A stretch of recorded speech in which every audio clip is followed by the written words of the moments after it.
Mm-mm. Hello, everybody. Hello. Hello.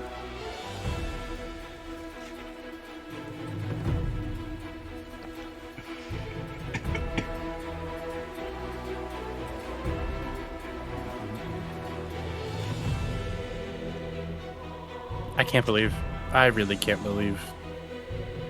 Just go ahead and prepare this for all intensive purposes. Oh, come on. No, why are you doing this to us? Gotta love We're- intensive purposes. We're all healed, right? Like, we all healed from that last fight? Yes, I do believe so. All right.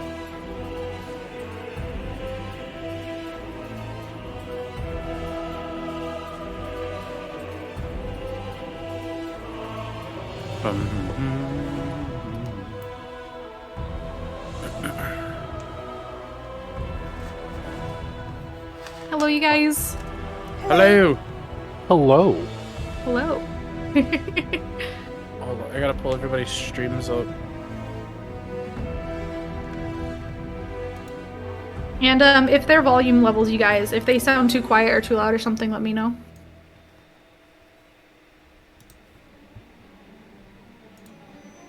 There we go. And wait, I need this document. This document. Okay. Hello. Hello. Hello. Okay, everybody's back, right? Yes. Yep. All right, sweet. You guys all ready to start? Yes. Yes. I do believe so. May I remove the blindfold? Yes, you may remove the blindfolds. You guys can remove the blindfolds. All right. So I forgot to open my recap. I knew I forgot something. Give me 1 second. I do have that.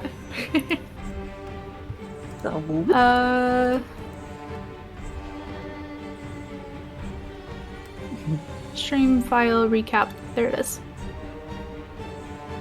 So last time, you guys were all teleported from your guys' homeland of Prana into the frozen world of Tarnstead. After a few days in Tarnstead, meeting the people of the town, learning about their distressful situation, you found a stone that was being guarded by a dragon made of ice. And after a difficult battle, you guys defeated the dragon and approached the stone it was guarding. After reading the poem at its base, Rosmila casted a healing spell on the hand, causing it to open, and an eerie black mist spread from the crystal, pulling you all back into the void. That is where we left off last time. And so starting off this time, you all are trapped inside of the void. It's the familiar feeling you felt before. There's no light, no sound, only an endless expanse of emptiness around you.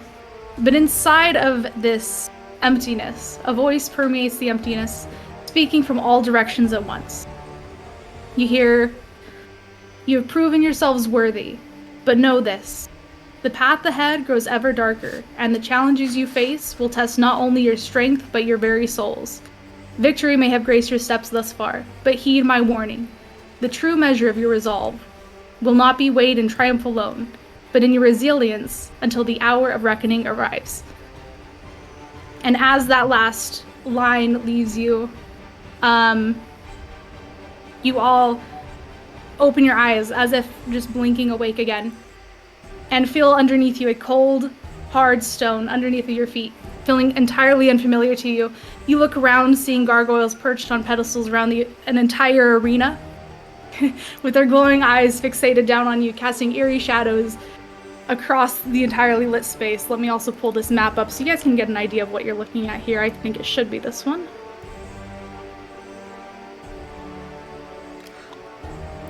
Oh my. There we are. No. Down at the base of the arena, that is where you guys are at.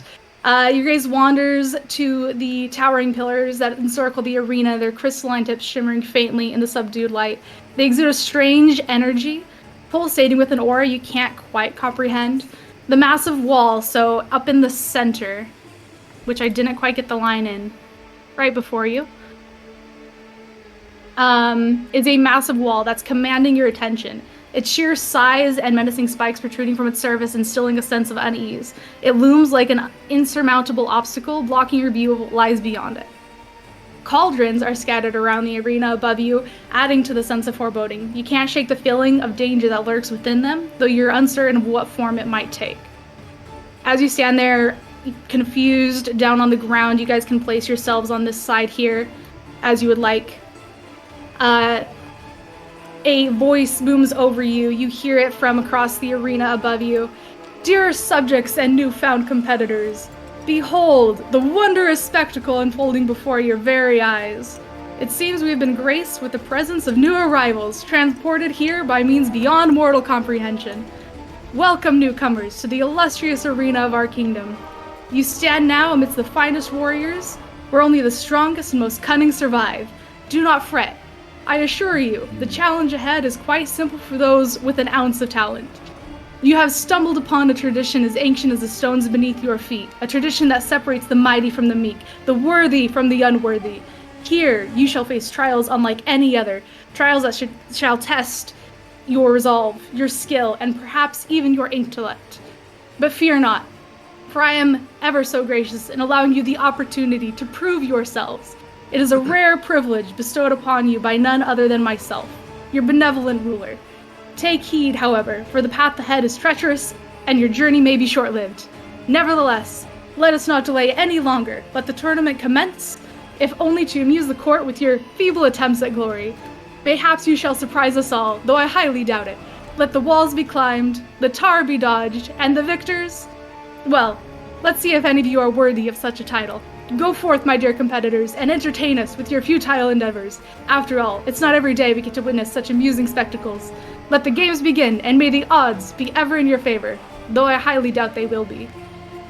Oh god. Down there with you guys, before you get a chance, taking a look around yourselves, you guys see that your weapons are down on the ground beside you. Your companion, Desmond, is not around you. And a stranger is also among you, down in the bottom of the arena. Before you guys can gather your senses and get a good look at the stranger near you, you see the cauldrons beginning to tip over as the people around the arena are cheering, and black tar starts pouring down the walls of the arena, quickly approaching you. Go ahead and roll for initiative. Oh god. Oh god. Oh, alright. Oh no. Already. Oh, 14. 17. That is an 18. Oh no! Oh no. That will be a 9. Suddenly feeling very hungry. I suddenly feel about to be sick. Oh wait. Now, I am going to bring in for the physical climbing, is it this one? Ignore it if it's not. Okay, it is. This will be our vertical climbing, more or less. So you guys can see, this is the bottom, this is the top, so you guys will be climbing up this way. I think that should be long enough, 5, 10. Oh my. Yeah, I think that should be the full distance.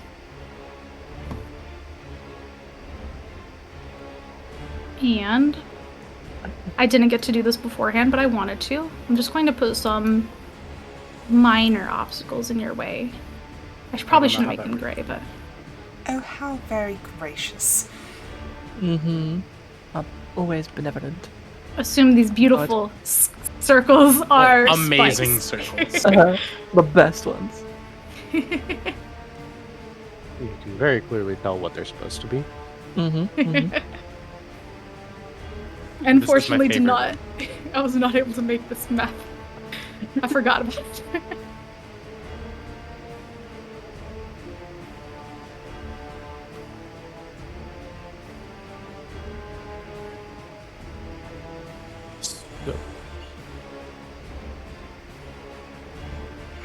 What exactly are we supposed to do here?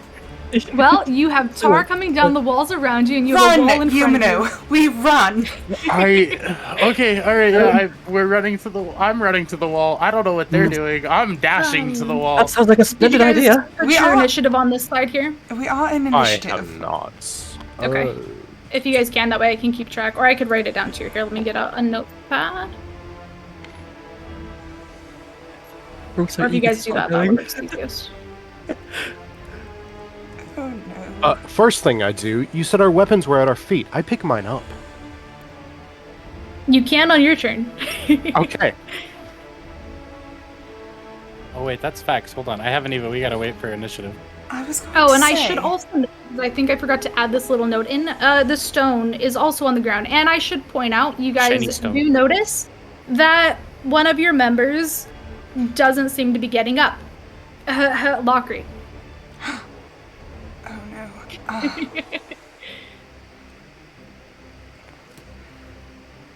Can I get a pawn? Where's the pawn at? It should be objects, right? Components. There it is. Player pawn. Do that. Oh no. Is anyone strong enough to carry him? I don't know. I don't. I can try my darndest to. We have rope. Oh god. All right. Who's first in the initiative? You guys did put them all down, correct?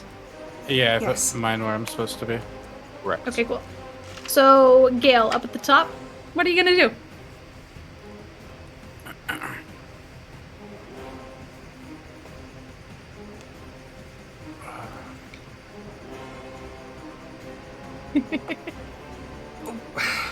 God, we could also try to... The bag of holding. Would he be alright in there?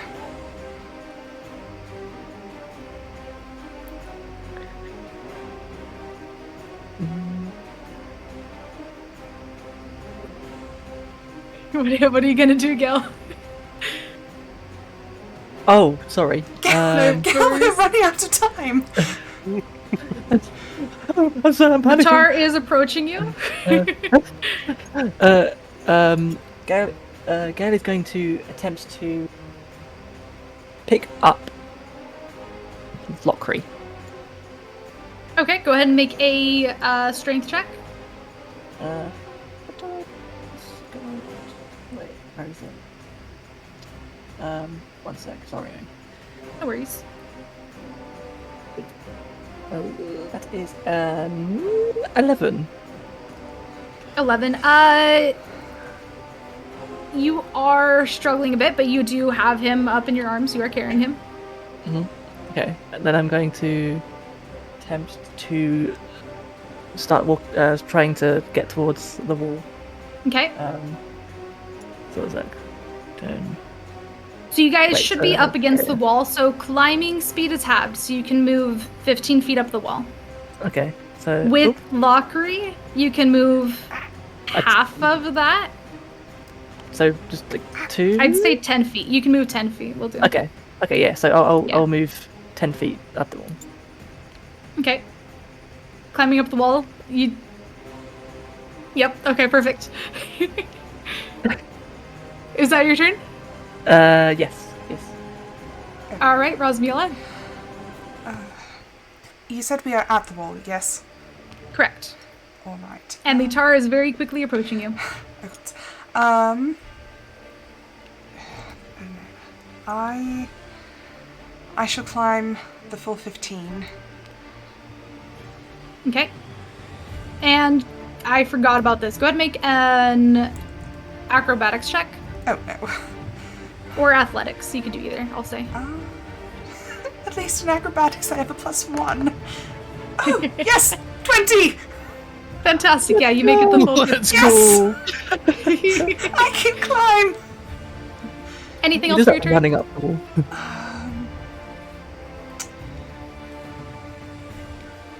I'm wondering if it would be best to try to tie Lockery onto Gale. That way he frees up his hands.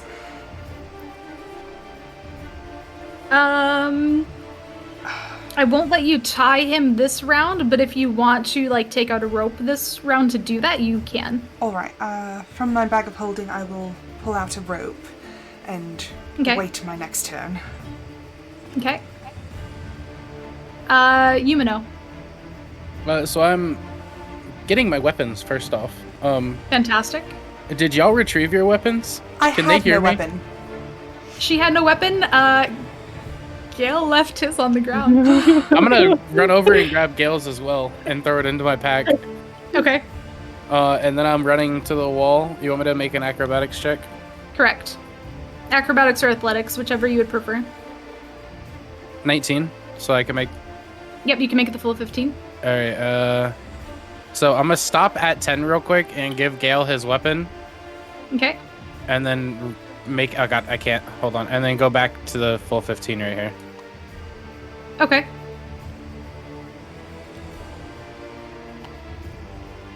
Are you, Gale? It's gonna be hard on you, Gale, to try to get your weapon and Lockery as well. Are you gonna take your weapon? No. You know what? If I didn't even think about that. Yeah, I'll just keep his weapon. Okay. And anything else on your turn?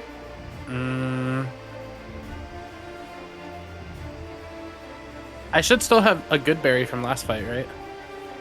Yes. I'm just gonna eat that while I'm hanging on the wall. Okay, sure. You can And do then, that. yeah, I'll that's allow the that. end of my turn. Okay. MyndBreaker, you're gonna have to remind me how to pronounce your character's name. Balin. Balin. All right, Balin, it is your turn. Yep. Following the other people's lead, I will also pick up my weapons. Fantastic. Look around, mutter a curse under my breath, but that curse will actually be a prayer for guidance. Fantastic. And make my way over to the wall. How many feet away from I was it? You're right. You're all right up against the wall. I was right up against it. Okay, cool. Yeah. So, is So you this can first square immediately ground, begin or is it... Nope, this is the wall. This entire Okay. thing is the wall. Yeah. Right, I was asking if... Alright, I understand. Yeah, the first square. Yeah. Okay, so, as a dwarf, I have 5 less feet than everyone else, so I can only get up 10 feet. Small. Oh, Go ahead and make an acrobatics check. Okay, can I Or use athletics. Yep. Okay. And I will add my d4 for guidance to that. That is going to be a 19. 19. All right. Yeah, you can make it the full 10. Cool. Second square. And that will be my turn. Great. Then, all right. So that is the end of your guys' turn. So, as you guys all manage to climb up, the tar beneath you is already at the 5-foot line. Oh no. So you guys are barely dodging it, and it is quickly approaching. As you guys are climbing, however, beside you, one of you hears a thunk. Let me roll a few dice really quickly. Hey, Let's do... hey, audio. Yes. What's this? Oh no, What's this? I'm not out to What's kill this? you. Well, Oh, let's that's a go down lot. the God. list. I'm not out to kill you, she Rosmila, what's said. your AC? Oh, good sweet lord, woman.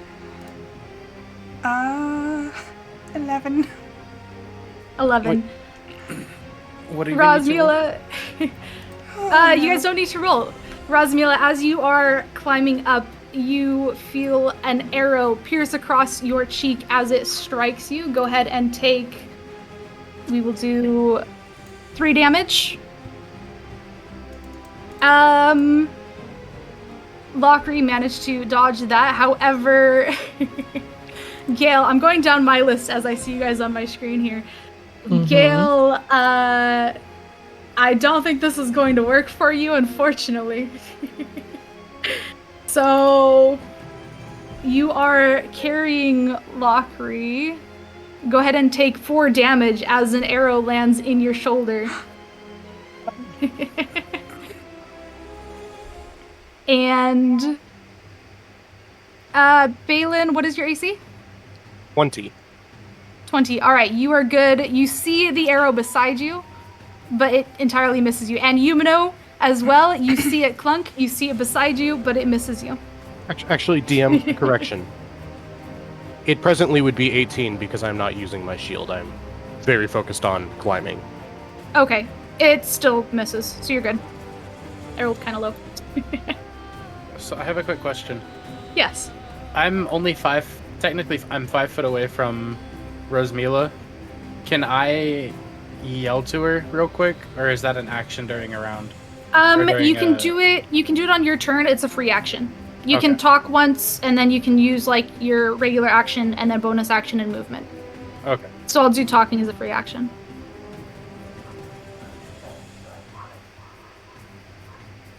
But back at the top, Gale. Okay. Okay. So would anyone be looking in Gale's direction as he got hit again? Out of probably Rose Miller or Yumino. Just a question. Oh, I can guarantee I'm looking directly at you right now. Okay, so as Gale gets hit by the arrow, you again see what appears to be like a faint shimmer around where the impact of the arrow sinks into Gale's shoulder. But with that, Gale is going to say, "Rats, that hurt," and is going to be even more motivated to keep on climbing up the wall with Lockery. So it was was it 10 with my movement speed? With Correct. Lockery, okay. And go ahead and make, I forgot to have you do it, but make an acrobatic or athletics check as well as you are carrying him. Okay.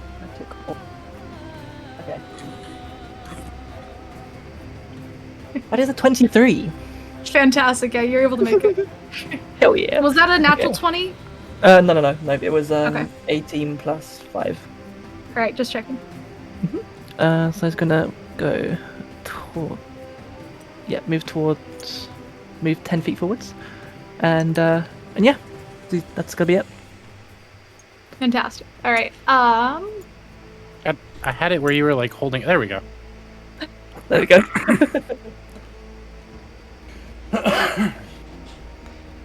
Rosmila. Alright, for the sake of movement, I think maybe we should just try to jam Lockery into the bag of holding. We've tried it once before, it worked. I'm not sure if it's going to be safe for him, but it seems a lot safer than having Gale limited in his movement. Gale, do you think you could help me put him in the bag? I have the rope here, we can tie him. Gale grunts slightly, determined to do it himself, but after a short while, kind of sighs and nods to Rose Miller. Alright. I take the rope and I hastily tie it around Lockery's waist, trying to make the most secure knot that I can. I proceed to open the bag at my hip while trying to hold onto the wall. I just shove him in. Make a survival check to see how well you tie the rope. Oh no, we're going to lose him. We're gonna lose him. Oh no, that would be a 12. Okay, yeah, you fashion the rope, it looks secure. And you said you're shoving him in the bag? Yes, it is the best option we have right now. Yeah. Yeah, you can do that. You can put him in the bag. That's fine. Alright. He is currently in my bag of holding, and now I'm going to take my 15 paces. And go ahead and make your acrobatics check. Oh no. All these checks. Come on, roll. Oh, good sweet lord. That would be a 7. Makes sense. You can only make it 5 feet. Oh, good. You're struggling to climb up. Alright.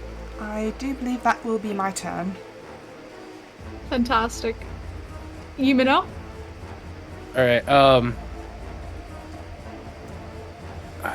so if I'm reading this correct, because there's only one creature in the bag, it's 10 minutes that he can be in there, correct? Yumino has absolutely no idea, because you guys only tested it for 15 and 20 seconds. Oh, that's sad. I do suggest... So as far as you think, yeah, he's fine. He's great in there, man. It's okay. Just Rounds of random. combat is only 6 seconds. So this shouldn't take too long, so you guys I will have you don't know, have to I worry do about not... him yet. I do Unless not you assume leave his him in safety. I do not assume his safety at all, so I believe we should be moving on. All right. In that case, I can't dash vertically, can I? Yes, you can. So I can technically dash 30 feet. Correct. If your acrobatics And check- because I'm a rogue, if my acrobatics works out, and because I'm a rogue, I can do that twice, correct? Correct. Fire. All right, hold on. So that's an acrobatics check? Yes. Or athletics? Or athletics, whichever you prefer. I'll take either. I assume you guys are climbing is best for your characters, so. 21. Yep, you can make it the full way. 5, 10, 15, 20, 25, 30. And then do I need to roll again? No, just once.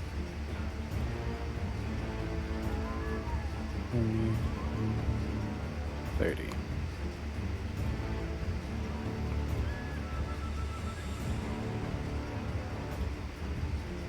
Anything else on your turn?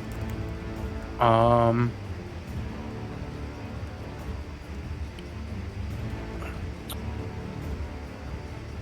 don't think I have anything in my inventory. Are there any plants, like, at all? Like, even the tiniest bit of rootage? Lance? No. So what's in the wall, you guys have, like, imagine a rock climbing wall. There's rocks in it, there's, like, wedges and that kind of stuff, and then there's spikes sticking out of it. Like, there's not even the tiniest fragment. No. No plants at all. Damn. Okay. All right, then yeah, no, that's it. Okay. Balin. I said your name, right? Yes. Okay. Okay. Who was hit by arrows? Gale. Gale. Yes. And you're Where? far enough below you would have seen him, yeah, right there. Okay. Yeah. Does My- Gale my look face will super live. Aware for an arrow. Yeah. That's Mm, the important Gale- question for me. Looking okay. Okay. I will dash because I am very close to that tar. 15, 20. I'll go diagonal on one. And for my bonus action, who looks more likely to not be able to take multiple arrows? Rosmila or Gale?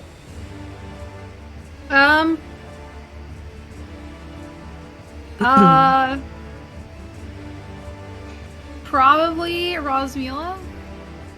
Rosmila? Okay. I will cast Sanctuary, warding Rosmila from, hopefully, more arrows being sent their way. Can you remind me what that one does? I ward a creature within range. The range is 30 feet. Until the spell ends, any creature who targets that warded creature needs to make a Wisdom saving throw. On a failed save, they must choose a new target or lose the attacker spell. Okay, fantastic. So, if an archer will target Rosmila, they need to make a Wisdom saving throw before being able to do so. Okay. Can I hear him do this? Is it a verbal spell? Yes, it's verbal, semantic, and material. And the small silver mirror that I flash is actually, I just, like, get some glare into my shield and send it your way. No, I send it at the archers. I thank you, kind stranger. Balin just kind of nods a little bit and continues climbing.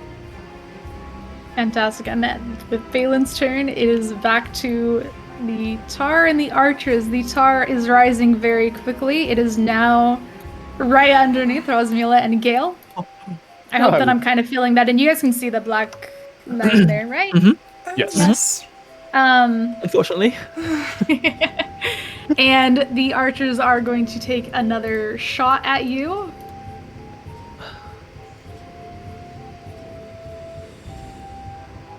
All right. Wow, they did terrible. The only one, yeah, that's gonna miss all of you. So the archers take a shot at you, and the arrows, some of them go off way out of the way, entirely missing you. Some of them are a little bit closer, but they did pretty bad that time. back up at the top, Gale. Okay. Gale is going to. Okay, so hasn't got roar anymore. So yeah, Gale is going to. So I have my full movement back, right? Because of not being with. Okay, yeah. So, yeah, you can do the full 15 now. Yeah. 15, and then also going to dash to move Fantastic. an extra 15. Doosh. That's right. Yep. Yep, and then that's going to just working his way up the wall. Sweet. All right. Rosmila. All right.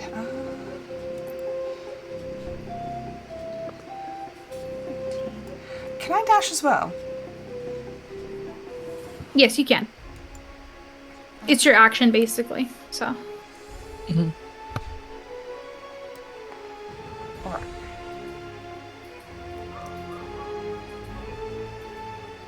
I forgot to make you make athletics checks. Yes, you did. I'll give you a break this round. I was gonna say, Gale disappears.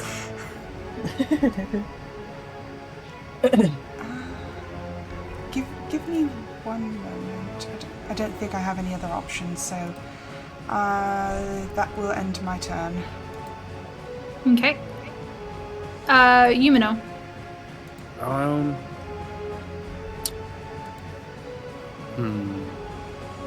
These are just spikes, right? Correct. There's nothing on them. Nope, they're basically just like cones. Big spikes. Can I see the archer? You could try. Make a... I'll do a perception check. Nat 20 with a 3. Yeah, you can see where the archers are. They are in a Alright. very small room. It's hard to get a shot on them. But you can see where they are. Question. Alright. Can I stand on the spike? That answers the question. Make a... Let me pull up a sheet real quick to make sure I'm doing the right check here. Give me 1 second. Apologies.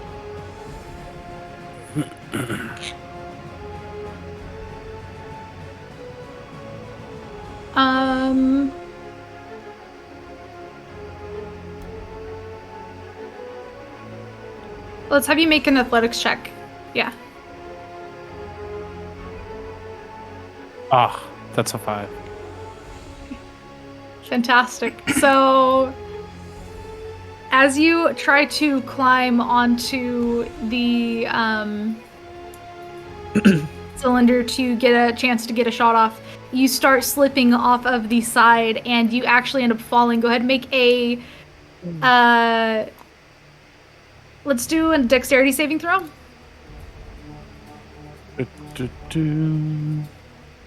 18. 18. Okay, so you only fall down about 2 there, but you do manage to regain and catch yourself. Alright, can I take my bonus action to dash? Yes.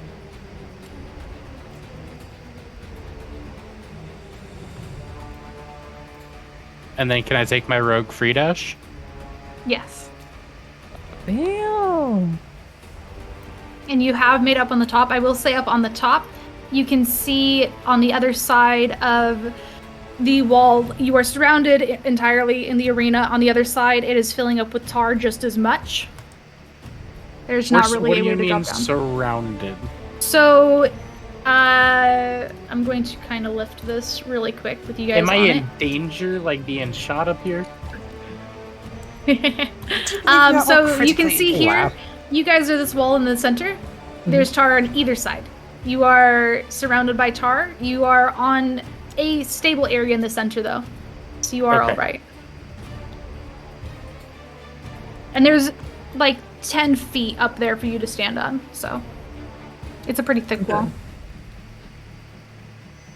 But is that your turn? I can't take any, like... I've already You have used... a free speaking action. I think that's all you have left.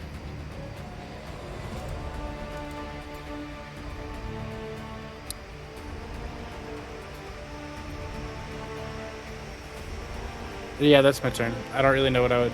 I mean... You know, I yelled down to Rosemila and tell her to pop Lockery's head out of the bag for a few seconds. All right.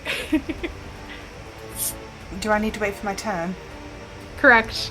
You have to do that on your turn if you want to do that.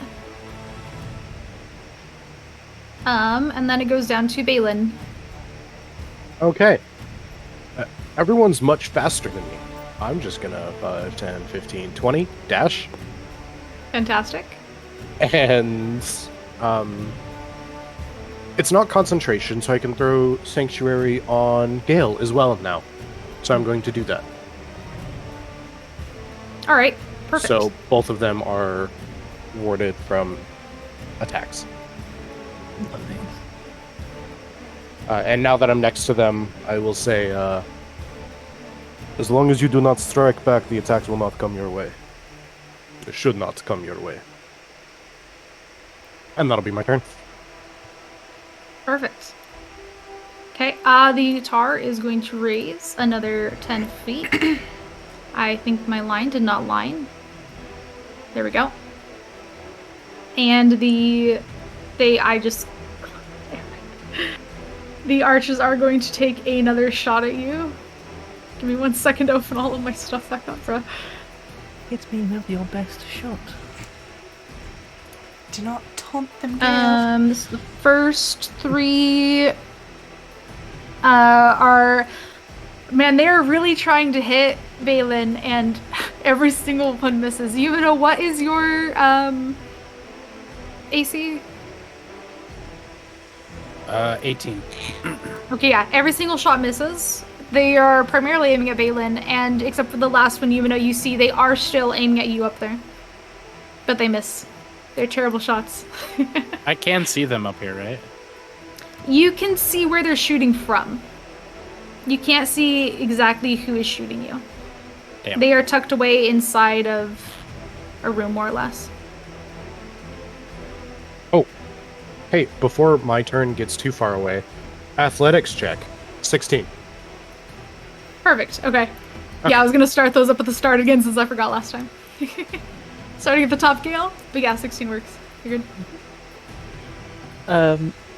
The girl looks at Balin and says, "I appreciate the help, my friend," and continue to climb. Should I make the roll first for Yeah, go ahead. for a vehicle? Okay.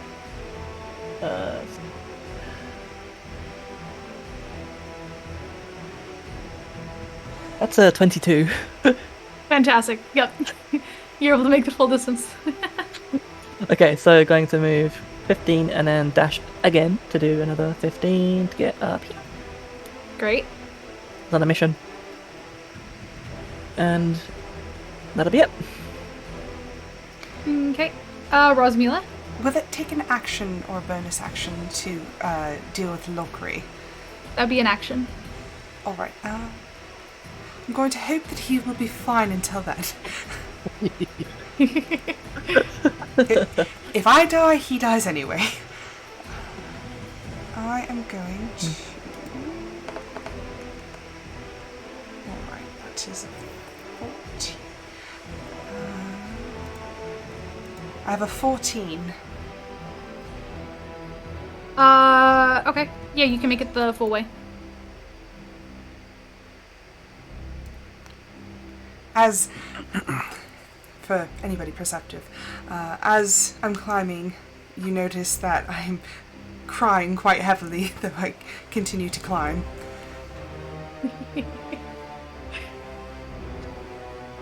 Oh, I love it. Okay, Yumino, back to your turn. Okay, so question. Yes.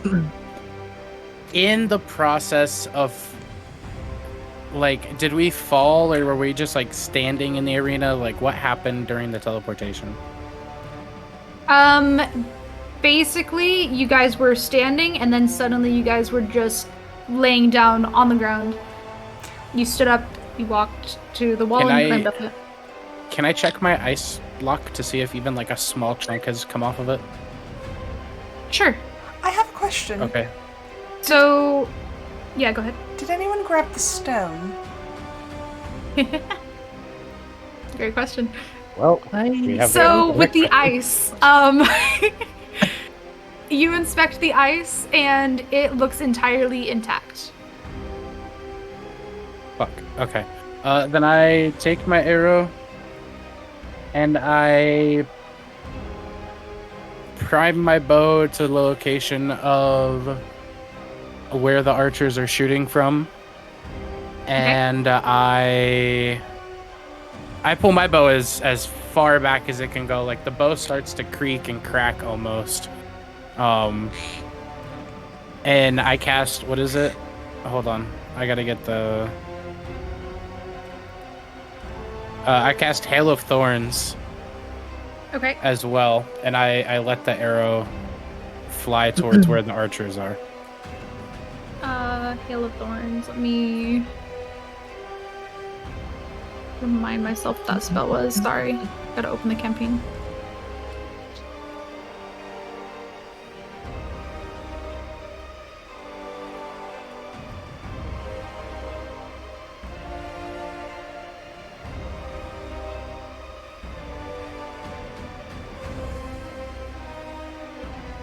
Okay, so you're still making an attack, and if it hits everything around them, they'll have to make a dexterity saving throw.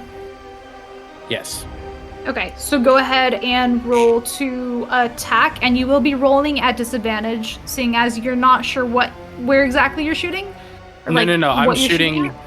Like if I know where they're shooting, I'm shooting at the little room that they're alcoved in. I'm not shooting to hurt them. I'm shooting to disable the room. Gotcha. Okay. Still make an attack to see if you get it in the room, basically. Oh, that's rough. 6. 6. So the arrow shoots above the room. However, the Hail of Thorns, I will have them make a dexterity throw to see if some of the arrows go in. Gonna roll it on their thing.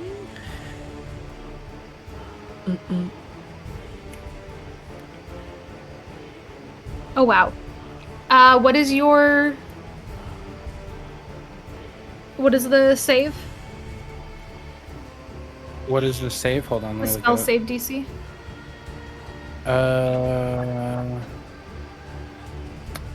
If you cast this spell using a second level or higher, the damage increases by 1d10 for each to a maximum of 60 times. Where is it? It doesn't say. Creature takes a 1d10 on failure, save as half as much for a successful one. It doesn't say how much. Let me look at your sheet real quick. At the top. Let me pull up the actual Hail of. Or your save DC is 11. At the top of when you go to spells, you have modifier spell attack save DC. Yeah. Oh, there we go. Yeah, it's 11. Yeah. Usually it has it on the spell, but yeah, okay. All good, all good. Let's just say you see some of the arrows go inside. You're not sure if it hit or not. If it did, they have damage off. If it didn't, well, then it did. And then can I just put my hood up and use my hide action? Yes. Go ahead and make a stealth check as well. 23. Fantastic. Okay. Anything else on your turn? No. All right. Balin. All right. Are there any,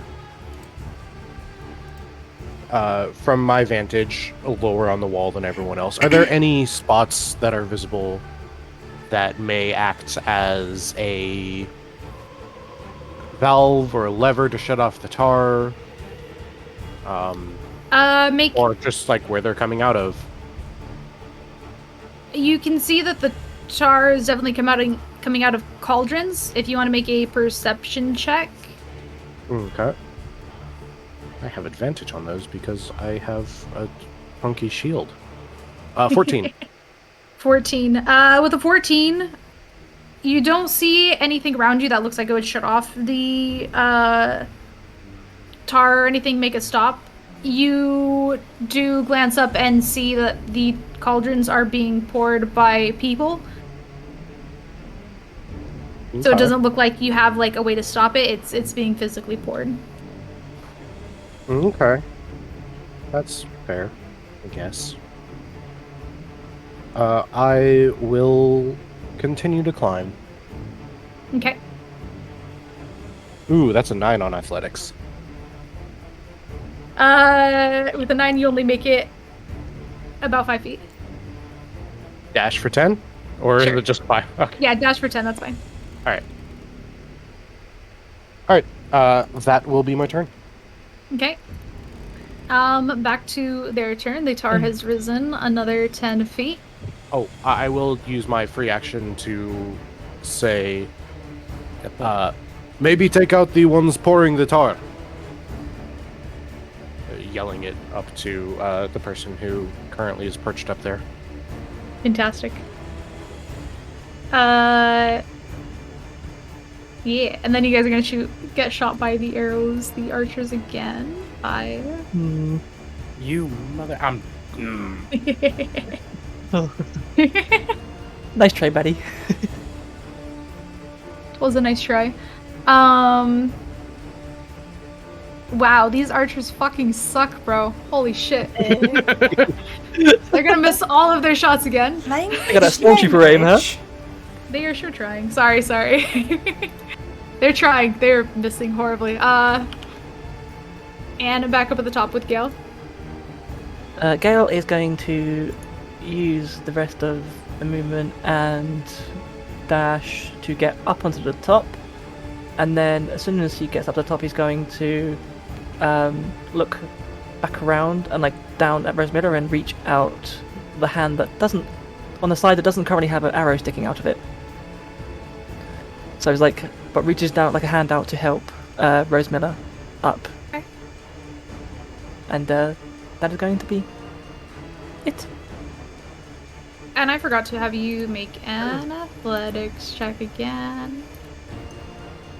Go ahead and make an athletics check. Yeah, acrobatics check. Acrobatics? Okay. That is a dirty 20. Yeah, you're good. Okay, you're good. Okay, cool. Rosmila. Alright. I have another 14. Okay. You are able to climb the distance, and with Gale's help action, you can get all the way up. Alright. As I'm climbing, still crying, I reach out my hand for Gale, and I grab on, and I'm assuming he pulls me up. Mm-hmm. I would certainly hope so. Would Lion King just eats you back down. Long live the king. so For democracy. So You know wait, that, Krista, we forget. Go. So with that, did I need to use both? Am I able to assist Lokri at this moment? With Gale helping you up, you can. I'll let you take an action to open the bag if you want to let Alright. Lokri out.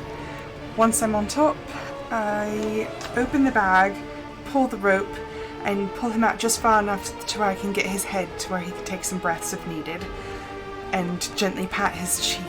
Lokri, are you awake? And I will say Lokri is entirely unresponsive. Is he alive? He is alive. Okay, we didn't kill him. That's good.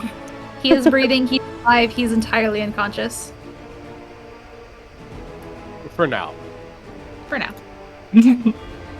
For today. Can someone, can we lower a rope to the stranger? He has been helping us. Is it my turn? Is that all of your turn, Rosmila? Yes. So I reach into my bag and I pull out, what is that? 15, 30, 45. I pull out a 50-foot of rope and I drop it down to him. Do you want to make a strength check to see if how well you're holding it? Oh no! Oh no. Oh no! It's a 2. Funny thing is, you actually forgot to grab onto the other end of the rope. No, fuck. Alright, so I try this again. This time I hold on to the rope and I drop it down. This is my last 50-foot segment of rope, so I hope this works. I believe I have a few. Alright, it's 9. Oh no. It's 9. Okay, I mean, you feel like you're standing strong. Can somebody assist me just so I don't, fall over? Gale. Can Gale assist? On your next turn, you can. Okay, Not okay, this okay, turn. okay. Not yet. Yeah.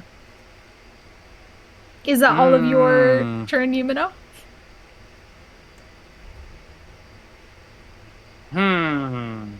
I kind of walk backwards and plant myself as sturdy as I can. And then I look at the other two and I go, he's a dwarf. He can't be that heavy. And kind of give a nervous chuckle.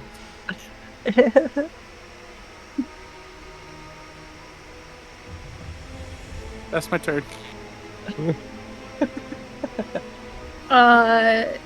Give me 1 second.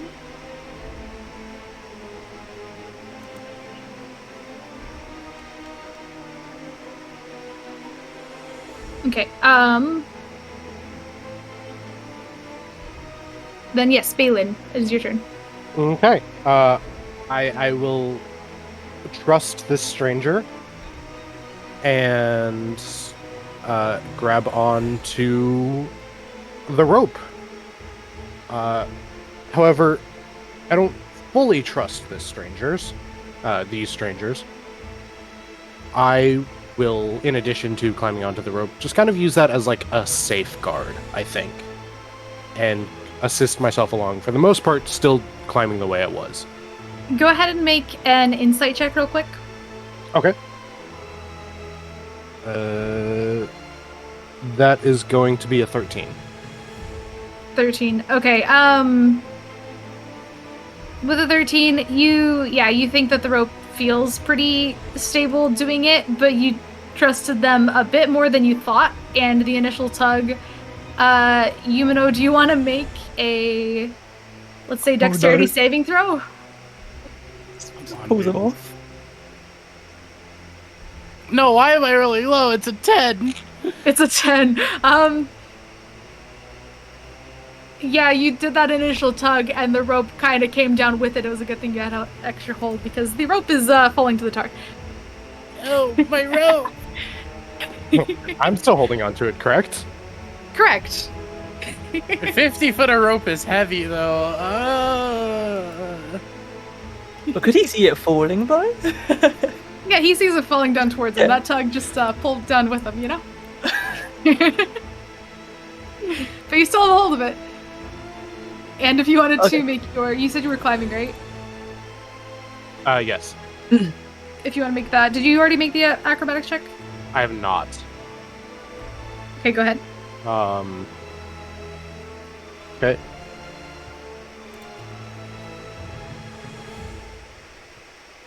$24. Okay, yeah, But- you can make it the full. If it's at Wait. disadvantage because there's 20 pounds of rope falling towards my face, then it's 8. I mean, that does sound like fun. Listen, I'm sorry.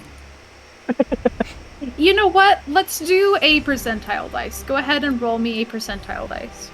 God, I have to pull out new dice. I thought I grabbed all the dice I needed. That is going to be a very high 15.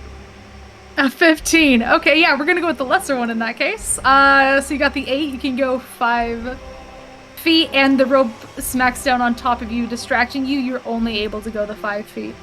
Okay. I got your rope.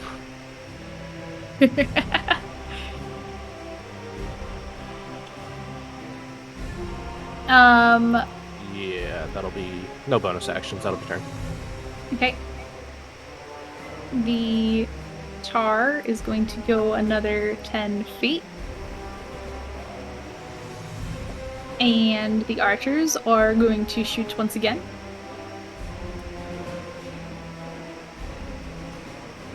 Why is it not updating my dice? Okay. I saw 120 in there. I don't know why it's not updating it on the other thing. I might need to refresh my thing. But and you have 18, so 2 of them, as they're all shooting at you, Valen, 2 of those are going to hit, Okay. and one of those is a crit. Oh. Okay. Why is my stuff just not showing up anymore? That's weird. Okay, so you're going to take 5 damage, and the arrows, manual of armor, Including the manage to, yeah. They're not All very right. good arrows. It's not. Yeah. Oh, crit damage, yeah. Not a lot of damage, but they do manage to hit you with the arrows. You're bleeding a little bit. But yeah, you're not too bad. Good Starting news, back up at the everyone. top. They're just using sharpened sticks.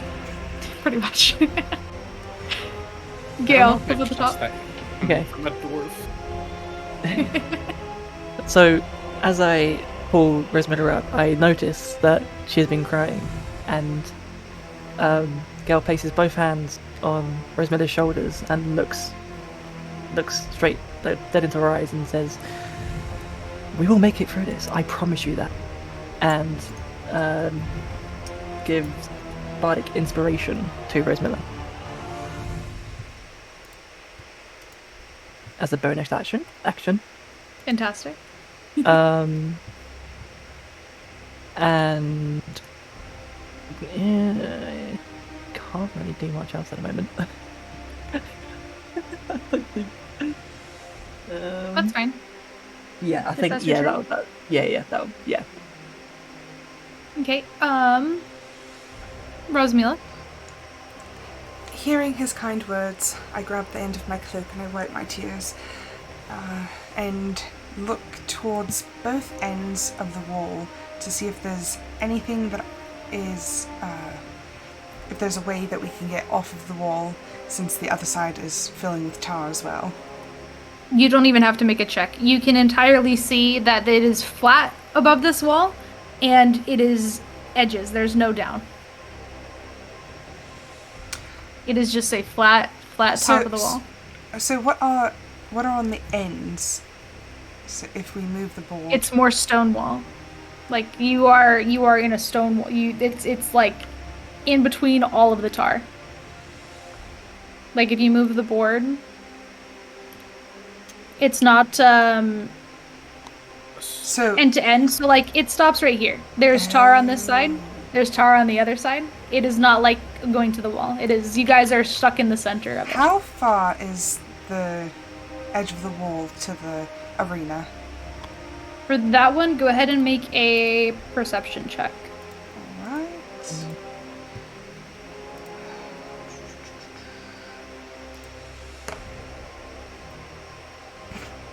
That would be a 6. It looks pretty far. Past the tears, I cannot see. Anything else on your turn, Rosmila?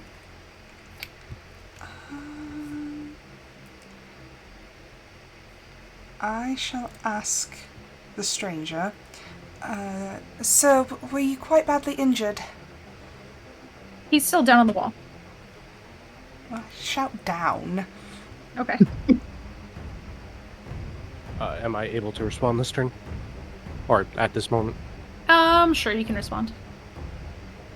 Honestly, no. I've like tripped and hurt myself worse. I've changed my accent too. Crazy. Alright. All right. Multi-personalities, I like it. Yup. When I get hit, I change my accent every time. I do not believe there is anything else I can do. All right. Yumino. All right, well, I'm done pissed off about my rope. I'm looking in my bag, and then I see my fire starter. And I kind of just stare at it. And I don't know how long I end up staring at my fire starter. But I just stare at it, thinking about the possibilities of what I could do to this fucking arena. It's tough, flammable. And then I snap out of it, and I grab my bow, and I take my arrow, and I pull that arrow as far back as I possibly can, towards whatever living creature is an enemy. I don't even care at this point. Wherever a living creature is, if it's a tar bearer or the archers that are shooting at the dwarf. You know what, fuck it, the archers that are shooting at the dwarf, they've done pissed me off. And I cast Hail of Thorns again, and I let that arrow loose. Okay, go ahead and roll an attack. Damage or hit DC? Hit DC. Bro, what the fuck? That's a 9. Okay, and go ahead and yeah, I'm gonna be real. The arrow doesn't hit. It hits again, just a little bit too low this time. Let me roll them to see if they make the save. Okay, go ahead and roll damage for Hail of Thorns.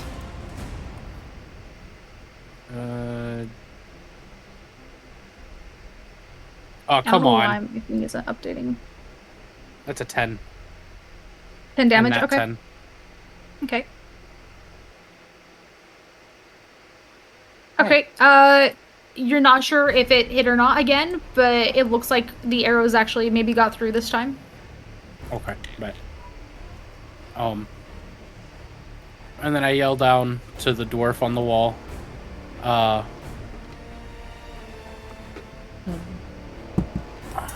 You said something about getting the ones pouring the tar. I can't really get those ones. They're a bit too far out, but you got my rope, and I got something that you might like, so get up here quick. I'm trying. Not very fast. And is that your turn, Yumino? Wild question. Being an elf, I have experience with dwarves, so my character would know the dwarf weight. How much does a dwarf weigh? Like, for all intents and purposes, this campaign, how much would you weigh? How much do you weigh, Balin? Let's see what Google says.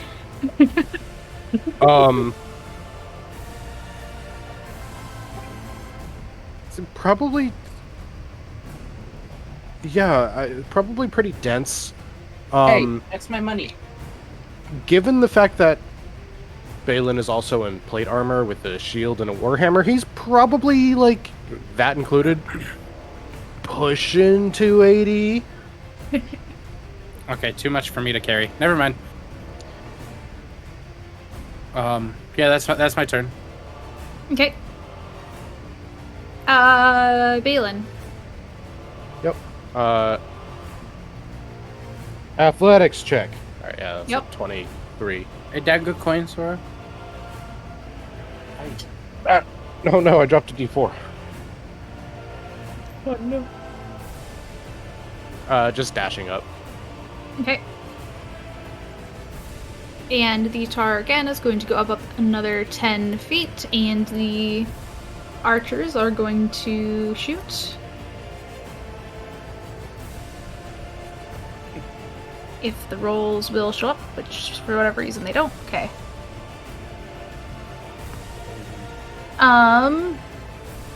One of the attacks will hit. I rolled too many of those. Let me re-roll that.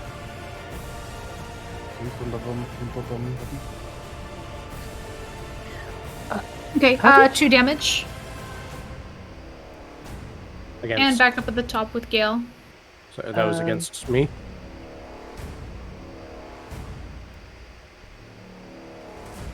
And DM? somewhere in the... Yes, that was against you. Yes. Okay, thank you. And somewhere in the void, you guys all hear somebody whisper in your ears to hydrate. Oh I ate a wait, good no, berry. the only Somebody thing I begins have is hydrating my alcohol.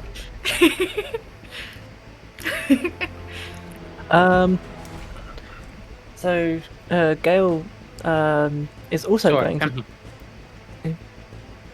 empty. Gale is also going to check, see if he can see the distance between the edge of the wall that they're on and like the kind of like edge of the arena. See if Go ahead you and can make get a a perception check. better go at it. Option 14. You said 13 or 14? 14. 14. It looks like it's maybe about 10 feet. Maybe. Okay. How does jump distance work? I don't quite know. Is it based off your...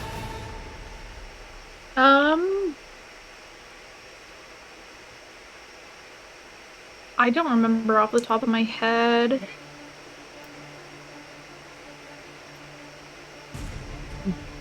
Let me double check. Long jump. Roll an athletics check. Then after modifiers, force it to be at the least of your strength core. This is how far you can jump. High jump equals roll an athletics check with a -4 to the roll, then divide by 2. That's straight from D&D Beyond Handbook for... Yeah. So I would say... What does this say? It doesn't even say what to roll. High roll an athletics check with a -4 to the roll, then divide by 2. So, hold on, I'm just gonna roll an athletics real quick. So like if Go I for was it. to roll an athletics and I got 5, and then we would divide that by 2 with a -4. So technically I got 1, I would only be able to jump 1 foot, right? In theory? Yeah. Okay. That sounds right. We figured out how jumping works. So... Wait, so I'd roll athletic, and then take away the modifier, or is... So no. So you would roll athletics and you automatically have a -4. So like Oh, okay. if I got Gotcha. 15, I automatically have 11, and then you divide 11 by 2. So you take 11 and you have half of that. So technically you'd be able to jump. What is half of 11? 5.5 feet. Yeah. We'd probably round up and say 6 feet. Okay. Okay, well, firstly, Gale's gonna try and go over to the edge with 5, 10, 15, 20, 25, 30, and then would dashing as well be able to like get him and be able to attempt to jump? You can do like you can run before you jump if you want to do that, yeah? Yeah, like a run and then like a jump to see if you can make it onto the edge. What are you Okay, trying to so- jump onto? Just so is it like, is there anywhere to like kind No. of like, so there's no There's way a of getting like wall. onto this. There's a wall of the arena, yeah, so you can see the wall of the arena here. It's a wall. It's a straight wall, and pretty far up above you is where people can see you. But there's not like a place for you. There's not like an overhang. It's a wall. Well, oh wait, yep. Gale is stumped for the time being, and is probably gonna just stand at the edge, just looking around him. Fantastic.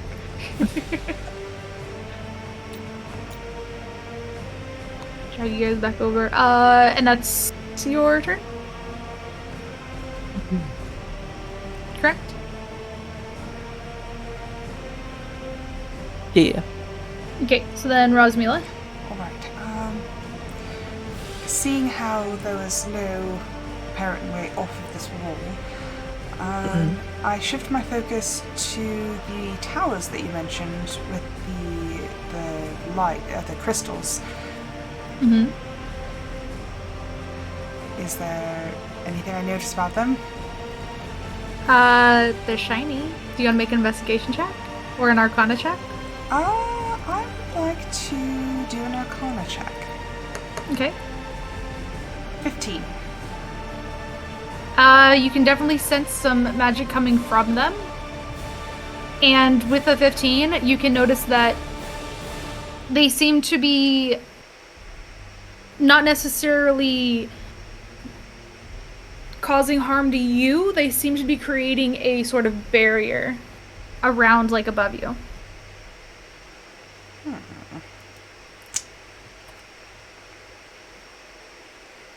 So would that be counted as an action? Yes. So you have a bonus action, movement, and you can speak for a free action. Right.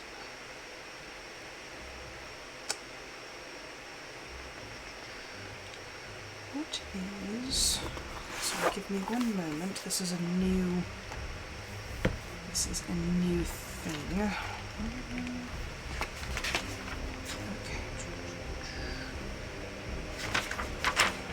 Yes.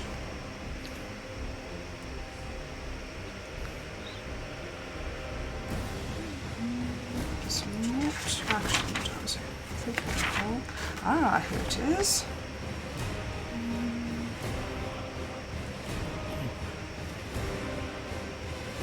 Right. I am going to... I'm going to manifest mind and would walking take an action or no? No, you just have movement. I'm going to go straight to the edge. Okay, so if I'm at can we move the board? Yes. Alright, if I am at the edge of the wall, approximately how far do you believe it would be to one of the crystals?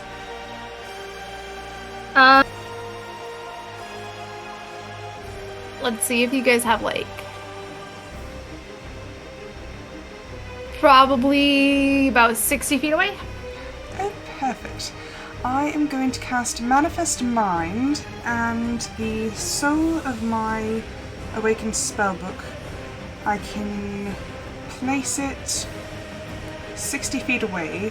So at 60 feet, that would put me at the crystal, and I'm going to use its connection to see and hear everything that is going on right next to the crystal.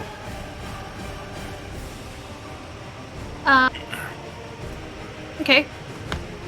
Up close, I'll say with that you can see that there is, like, magic being cast out of it very directly. There's not, like, any people around it or anything to see, but there is magic being directly cast out of it that you can visibly see through the book. Alright. That will be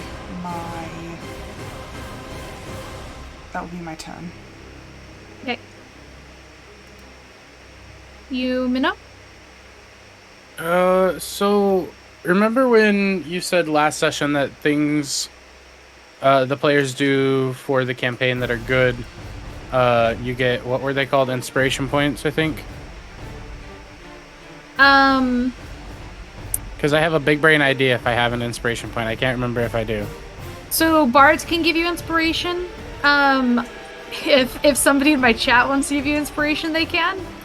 But depending on what you do, I may or may not give you inspiration. Okay.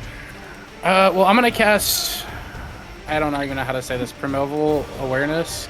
I can expend 1 ranger spell slot to sense whether any aberrations, celestials, dragons, elementals, fae, fiends, or undead are present within a mile of me.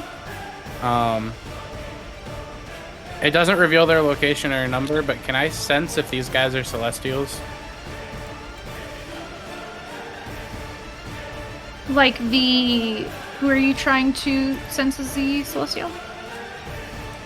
Just like anybody, really. Just like I just want to know if there's celestials here. Okay. Let me see what they are. I don't think they are, but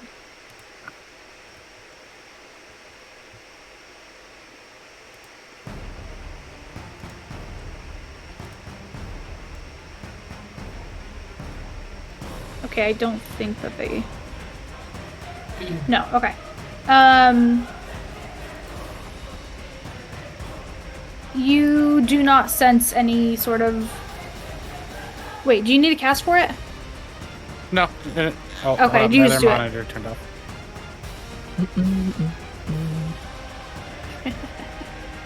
Oh, it's like off. Did Oh, it no. finally die? Oh no. Oh, catastrophic failure has struck.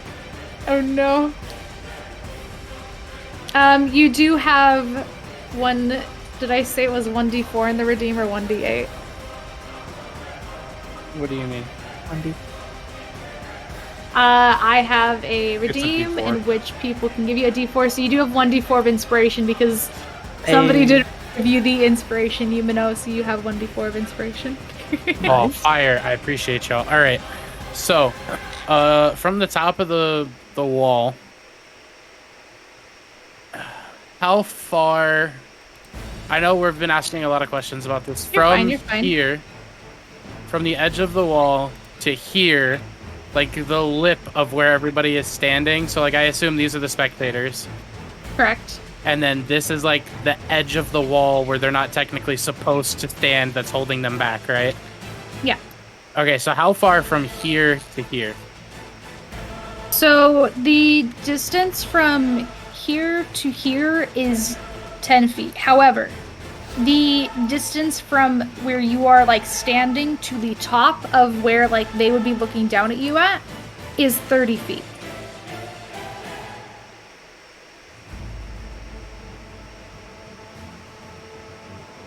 So in theory, hear me out. Uh-huh. In theory, if everything goes correct, I could jump from here to here. You could And- certainly try. Well, okay, hold on. Oh, no. Okay, hold on. What are these? These are cauldrons, right? No, the cauldrons aren't really here, but they are just like around the outside up where like those are at. Okay, so what are those? These are pillars that have more of the crystals that you guys are seeing here as well. It's more of those. Are they colored like they are? Correct.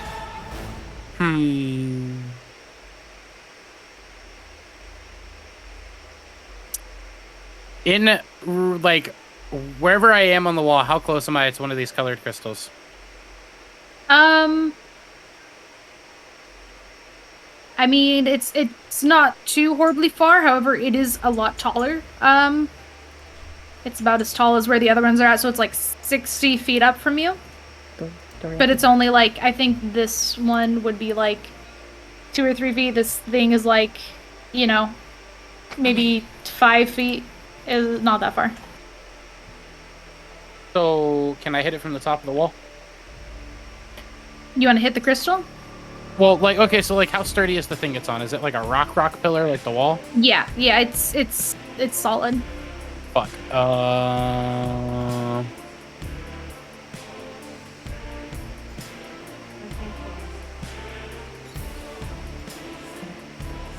Would I be able to stand on the top of one?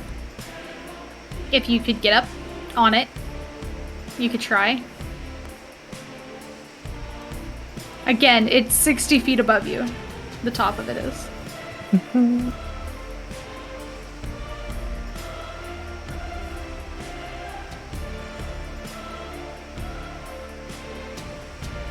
Fuck, man.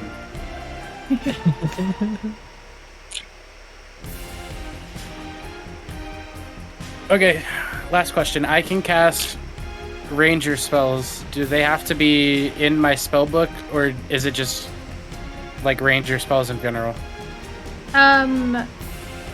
You have to have them like prepared, basically. So you have to know about them beforehand. Okay. Yeah, Do you know what overgrowth is? I do not. Never mind. All right.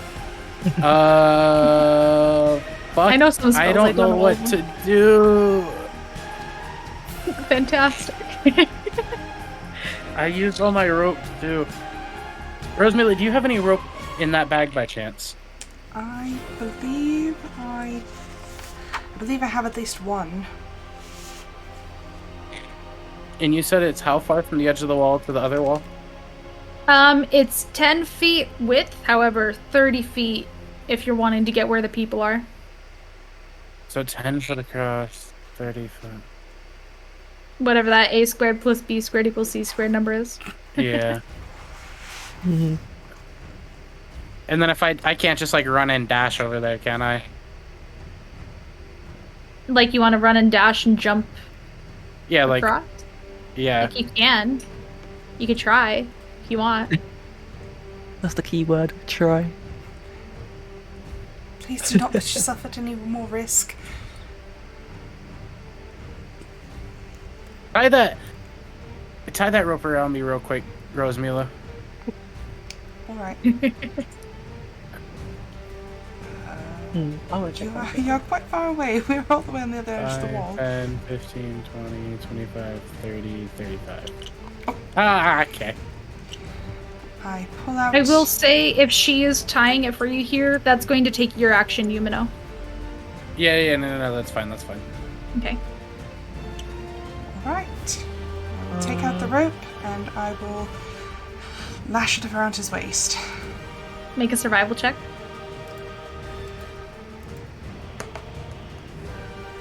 Oh, good gods. 6. Yumino, I do not trust this knot.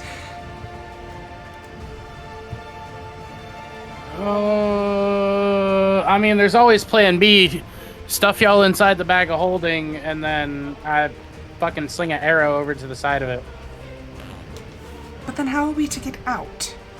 Y'all climb out. Y'all attach yourselves to the rope as well.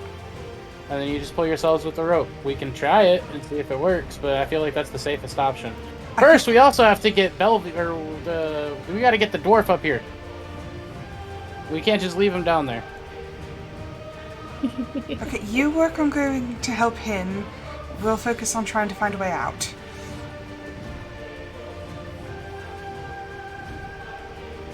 Okay, is that your turn, Yumino? Yeah, that's my turn. Alright, fantastic. Valen. Make that athletics acrobatics check. Of course. Oh, shucks. What is it? 8. 8. You're just barely on That the wall. stops me there then Yep, with the it dash. stops you there. You're almost there. Anything else in your turn? A string of expletives. Fantastic. Among those is, I guess a question for you, DM. Yes. Is the tar pouring from the cauldron a steady stream? Yes. It hasn't stopped. Then among those expletives are a lot of just light it on fire. It's not a well thought out plan, but it's a plan.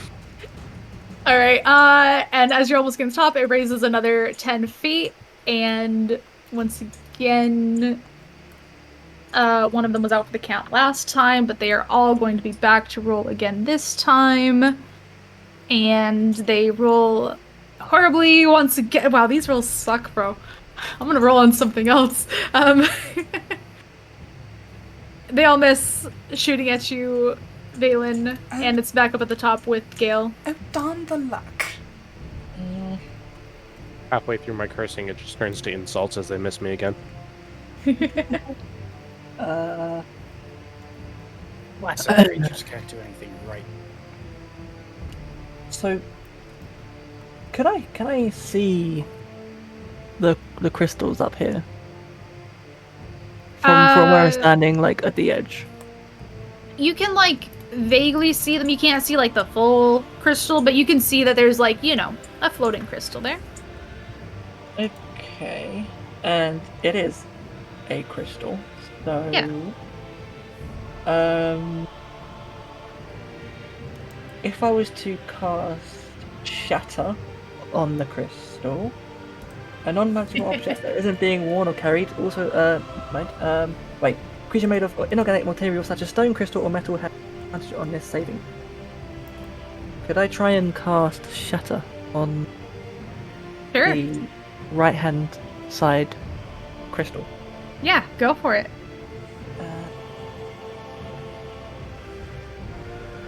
Oh wait, there's no. Oh, There's no save, right? You just cast it. Yeah, so they have to make a Constitution saving. Okay. What's the save DC? 15. Oh, that's unfortunate. Yeah, so you cast Shatter on it. Go ahead and roll damage. Okay, so it's 3d8 on a failed save. Did it fail it? Correct. I failed it. Okay, so that'd be 3d8. Okay. I don't have enough dice for that. That's a 1 to start off with. That's great. Great. 6.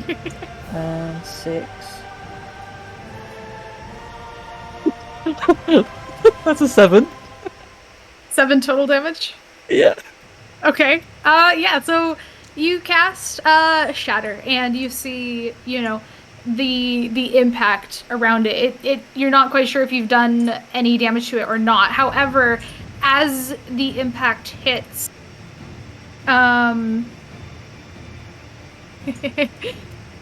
you feel a horrible electricity run through you as if you're being struck by lightning. Go ahead and take 12 damage. Oh.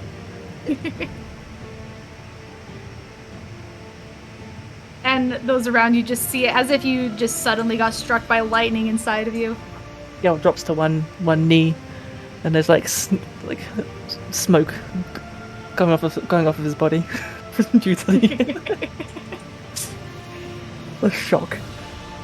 Oh, I should also know, I just read that, I forgot about that. You don't drop to a knee, you drop to the ground. And you are paralyzed for a turn. Great.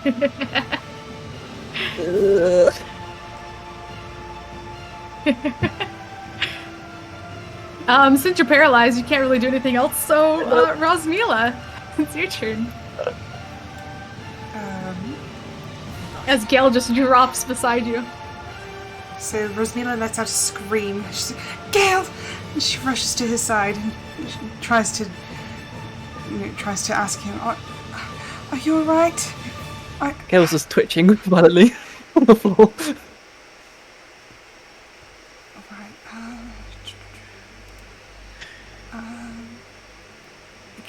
Is he very obviously injured, or is it? Can I see if he's going to be okay in time? Can I disclose that? Yeah, you can share. Don't say Okay. I'm 10 out of 30 points or something like that. Just describe kind of how you look. He's still looking relatively okay.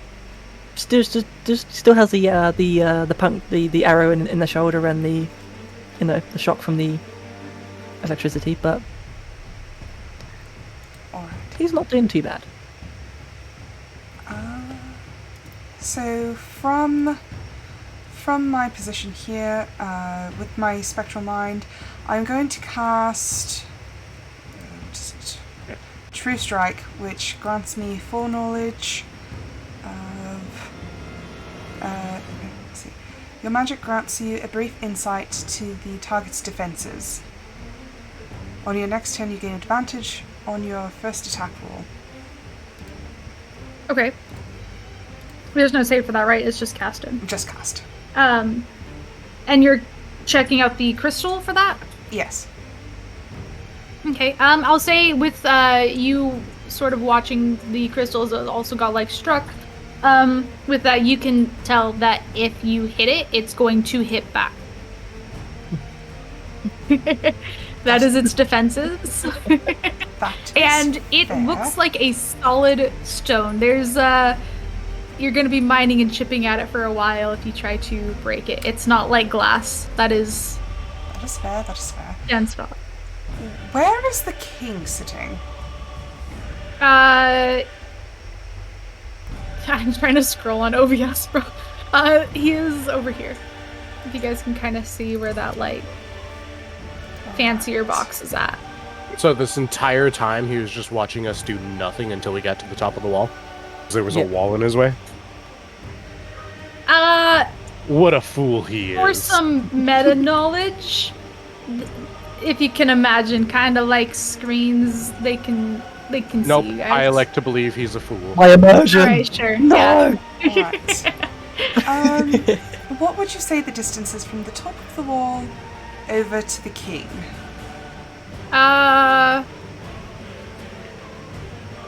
Like 25 feet.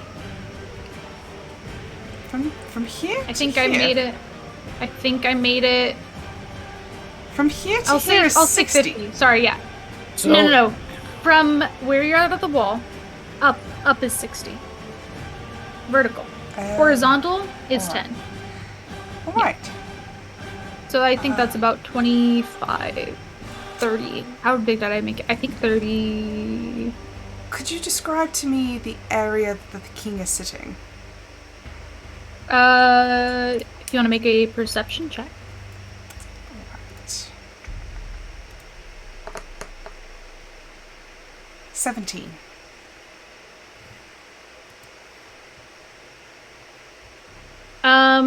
So the area the king's sitting, with a 17, you can clearly see the king, though he is quite a ways away. He is a... Double check that I have this right. Give me 1 second.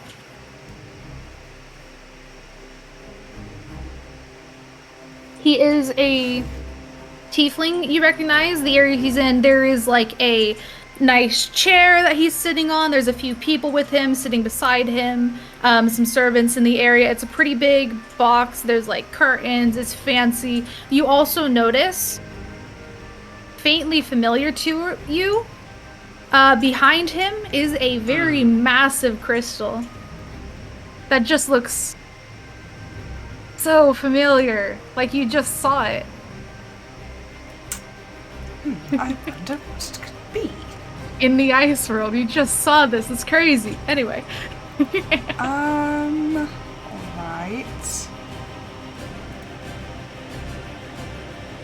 Did I cast True Strike on this turn?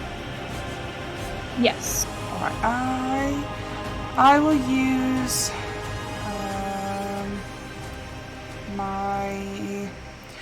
I will beseech the king, speaking to him directly. What would be something decent to say?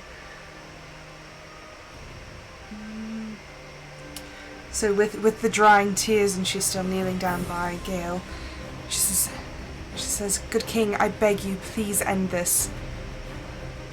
We are not a harm to you." I'm gonna be real, the king just laughs. Alright. I vote to send the battle midget in. Well, he's quite angry right now.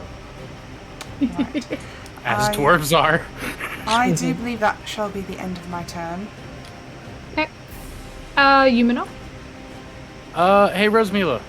Yes. So that's a pretty nice bag of holding you got there. Shame if someone tied Can I see it? Yumino, no. No. Just hear me out. Right. I think me and the battle midget have an understanding right now. All right.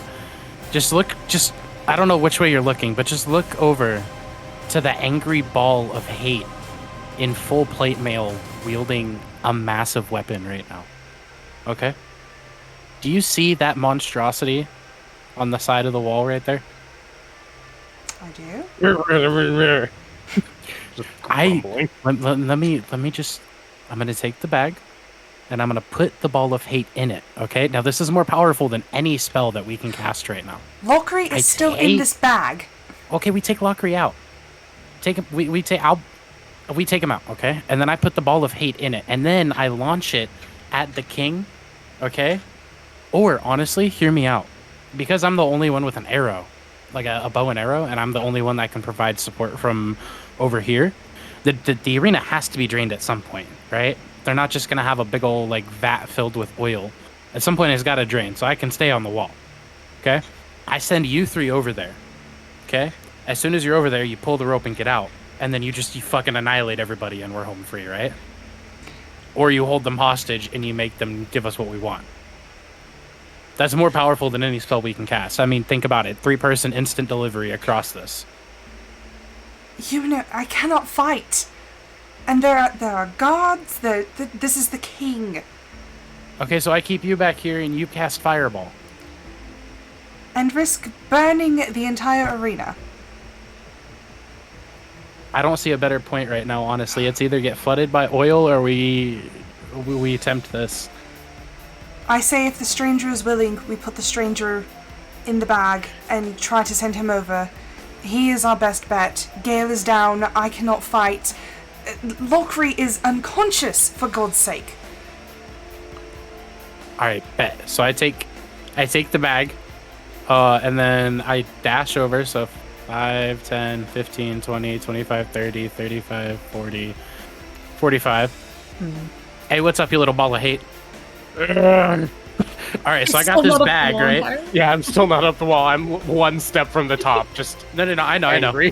I know. So I got this bag right here, all right? What you're going to do is you're going to hop in this bag, and I'm going to tie an arrow to it. And then I'm going to send you at the king so you can direct this hate directly towards him.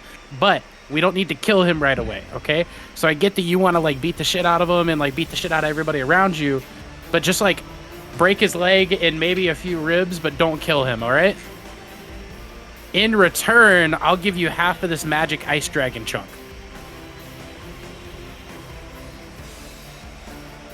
Can you fire an arrow that weighs an extra 15 pounds?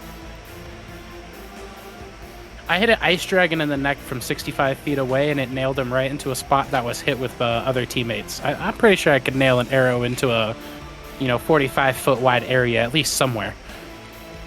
Climbing into the bag. Bet.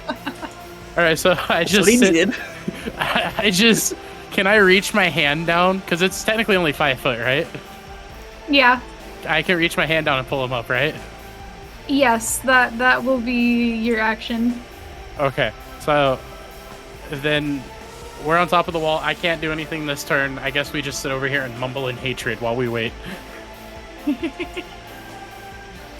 So, yeah, I mean, Baled, with the assistance as well of climbing up, you can easily climb up for your turn. What would you like to do? So I'm at the top, right? Correct. Sorry if anyone asked, the pillars that are around with these on them, the little colored squares, Yes. are those the oil cauldrons, or are those something else? Or are those the Those crystals are that we tried crystals. to cast Shatter on? Okay. They're crystals, yeah. Okay.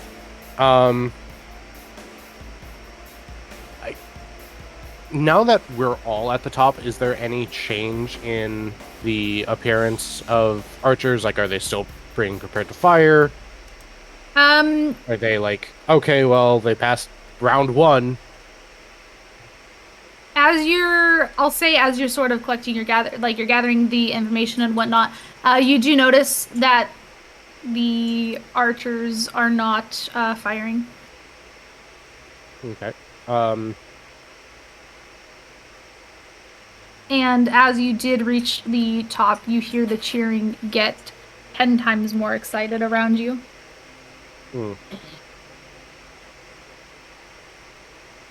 Well, until the king changes my mind, I'm still set on this plan, so he'll have to do something to stop us from sending an angry ball of dwarf over there. Oh, that's entirely fair. So nothing else for your turn, or are you jumping into the bag right now, or what are you doing? Yeah, I suppose I'll start climbing in the bag. But I will leave my head out so that I can be aware of what's going on still. So Now let me just Or, get like, your guys' plans I guess straight. You I'll guys are open the going bag to so that I send can hop him in. in the bag, and he's just gonna be in the bag. Are you guys gonna tie him? Or you? So, like, we need to tie him first, but I don't... So, like, I only have the rope that's tied around me from Rosamila, so I was gonna untie that and then tie it to him, and Oh, no, then tie it... Gotcha. I have the rope that Oh, yeah. you we both dropped have on me. Okay, Yeah. So... I don't necessarily know how this is gonna work. We tie him with the rope. Neither do I. We tie him with the rope. We tie the bag to the arrow with a section of rope. And then when the arrow connects with the wall or like sticks into something, he like tries to climb out. In your experimenting with the bag, did you figure out if someone can get out on their own from the inside? We need to try this before we send you over there, because no, we did not. We just threw ourselves in there. Alright, well. That is important. I did notice that we could hear people in the bag, though. So, in theory, we should be able to pull ourselves out if there's something to grab onto. Now, I will say, as you guys are discussing, the thing has gone up another 10 feet. Right, well, Go can ahead I and light a continue. torch and drop it I there? will say, you guys can have a sort of free action for this next turn. Yeah, you can drop a torch there. But we will start back over at the... Well, you have an action still. Go ahead. I pull out a torch, and I grab my tinderbox, and I just look towards everyone else. And just kind of gesture towards, like, tossing the torch in the tar. I kind of just like reach my hand over and like tip the torch and drop it in for him. Disregarding what the other two think. I currently can't say anything because I'm paralyzed. So Oh, right! I'm like, I'm going to throw myself over Gale just as a feeble attempt at some sort of protection. Oh god. Give me 1 second, because I didn't really... This is a bad idea now that I think about it. Oh, it's a terrible idea. This is the great. worst! Oh no. Oh no! Yeah, so you tip the... It's a lit torch, right? Yeah. Yeah, so you tip the lit torch down, and it falls into the tar, and tar is highly flammable, and it catches instantly. The entire arena around you catches fire, and it is continuing to rise. Although now it's raising with fire. So, that was my question earlier. It is a continuous stream from the cauldron, so it would chase the cauldrons up. Or it would chase the stream from the cauldron up. Correct. Now, in theory, if it's an endless stream from the cauldron, shouldn't every single one of the cauldrons that's burning tar explode? You would think.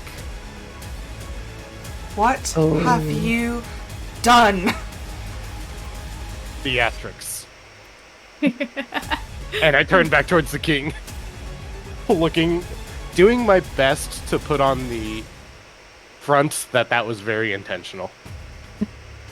And that it went exactly according to plan. I'm going to give you guys time. So you are out of initiative somewhat. You guys can sort of talk and discuss. However, I'm putting on a timer for the tar to continue rising. So be ready for that. But just go ahead, continue. All right, Balin, you ready to tie this rope real quick? Yeah, sure. As I'm kind of doing that, I'm going to glance over. Is Gale, like, still paralyzed? Gale can get up now. okay. Right, Gale's good. Oh, burn man, I guess I threw myself on top of him. I was like, thank you, Rosemilla. And then I'm just gonna like start to attempt to stand back up. Yeah, we are in a bit of a situation. I do not think diplomacy will work here.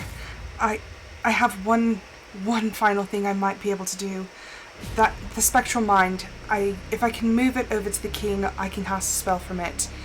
It is the best I can do, but at this rate, I feel like I do not know if we can even get out of the bag. We are running out of time. I think that might be our only option.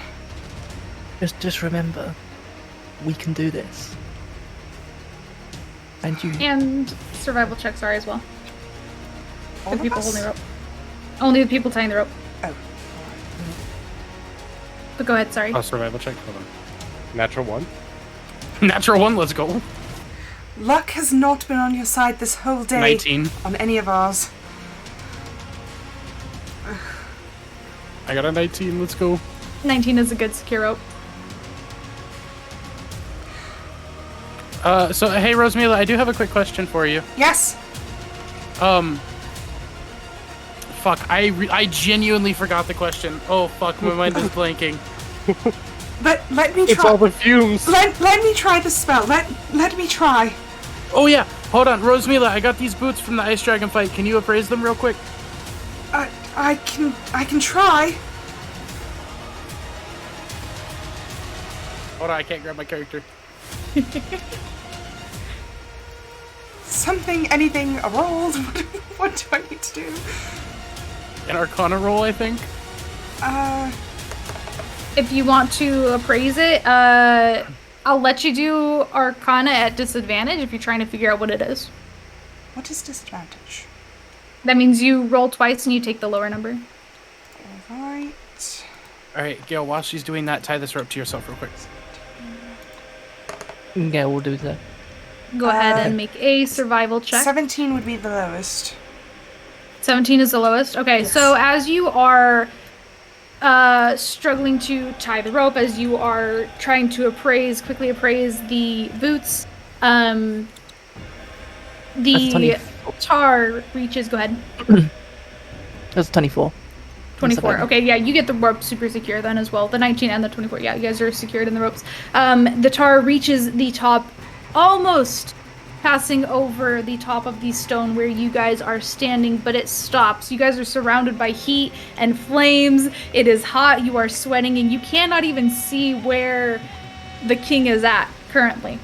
Above you, you can see where the cauldrons are pouring. However, they haven't blown up, but they are pouring fire, but they have stopped. Everything has stopped. You hear the cheering around you. And a moment later, the fire starts to go down, and the tar is starting to quickly drain. Go ahead and take I told you all it would few drain. seconds. You guys See, I can told speak you. again You for a got moment. As I notice that the flames are going down, I fall to my knees, just inconsolable in tears. I quickly pat out the slightly ignited beard. And then kind of point a thumb towards Rasmila and say, is that normal for her?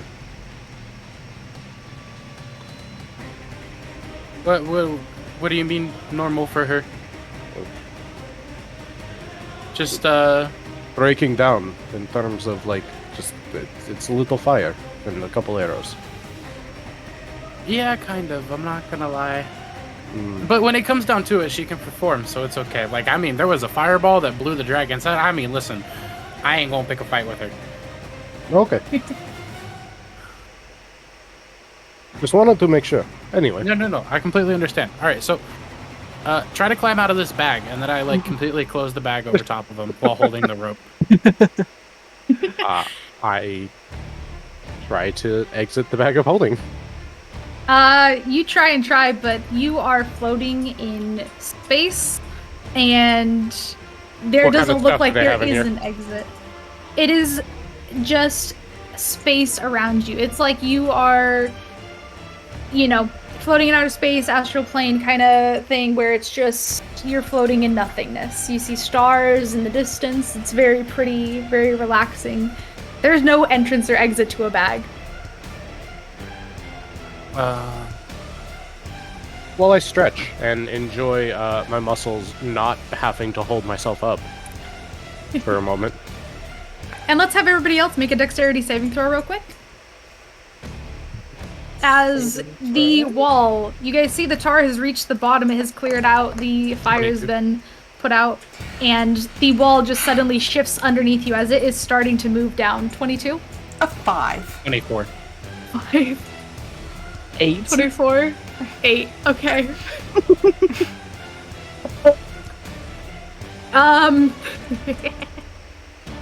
So... You do not have to sound like you're enjoying this so much. I am enjoying myself. So... Mm-hmm. The three of you guys have a solid hold. Razmia, like, you were taken so off guard by this. Just how close were you standing to the edge of this wall by chance? I was in the middle. You're in the middle? Okay, so you just fall over then. Fall over on your butt. just a crying and Unprepared as the wall is very quickly moving down. The wall brings you all the way down to the ground. Do you guys have anything to say as it's going down? Yeah, I was just standing there, just like panting and just like kind of like he's very pissed off at the fact that what they've had to go through, what's currently happening. But so he's just kind of zoned out for a second, but then sees Rosemilla on the floor and kind of snaps out of it and goes again to reach a hand out to help Rosemilla.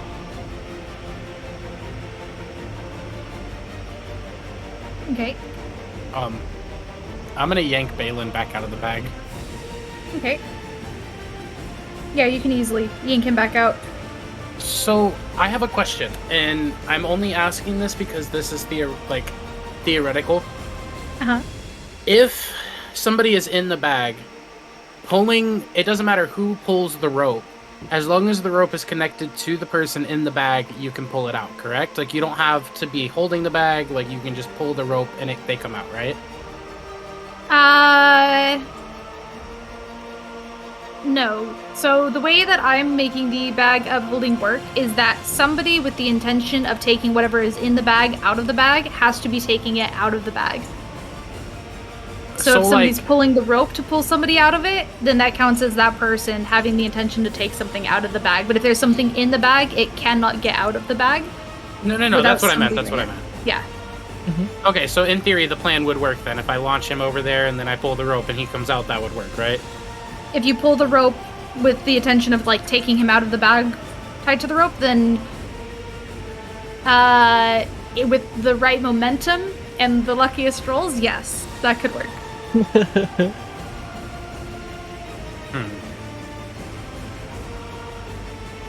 Yeah, wait.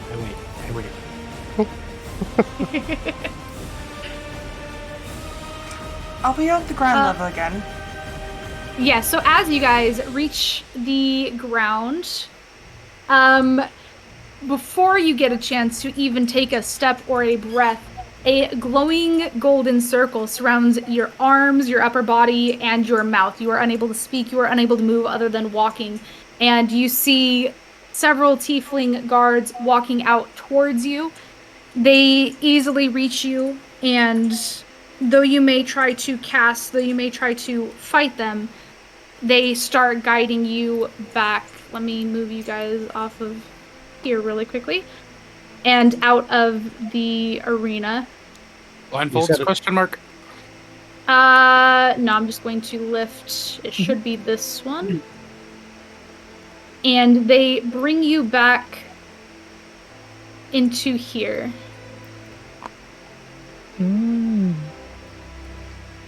Inside, they lead you right back to a cell, open it up, they throw you all inside. Let me make sure that I don't miss anything. So, bringing you into the walls of the Colosseum. This is where the cells are through, so you just walked in through the door, they opened up again, leading inside. You can see that there are halls down either way. I know that there are walls here, but it's basically expanding, continuing down the halls, with multiple cells with tons of other people in them. The air is musty with a foul odor that leaves a lingering aftertaste in your throat. You guys are led to a cell that is made of metal bars and the stone lining the walls.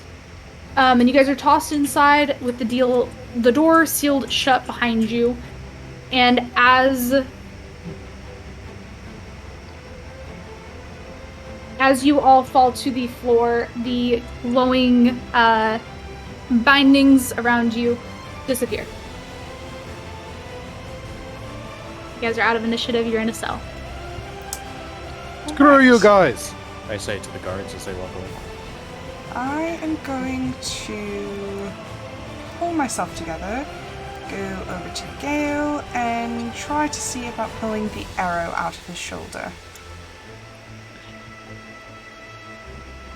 Make a medicine check. It's fine. Trust me. I've got it. Well, that is well and good because I rolled a 5. Ooh. Fog of War. Blame it on the Fog of War. Okay. Are you trying to, or did he tell you to stop before you tried? I shall listen to him. He said that he was all right. Okay. I mean, and then Gil just kind of like goes off, like into a corner of the cell and sits down against the wall, and then attempts to pull the arrow out himself. Make a medicine check as well.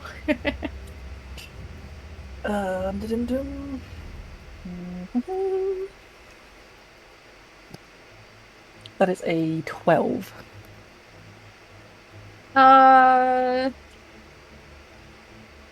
12. Yeah, you get the arrow out. Mm-hmm.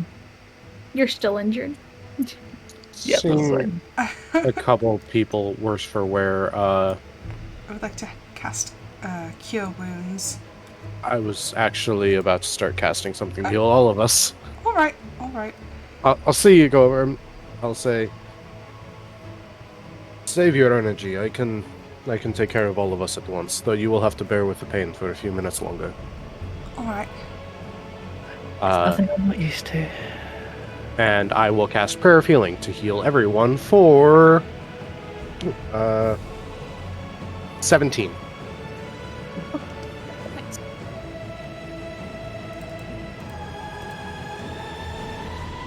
But that is a 10-minute casting time. Gale does see Rosamunda start to walk over, and then kind of just like mouths the words "thank you" as like a just so she knows that he saw it, but is still thankful for the healing anyway.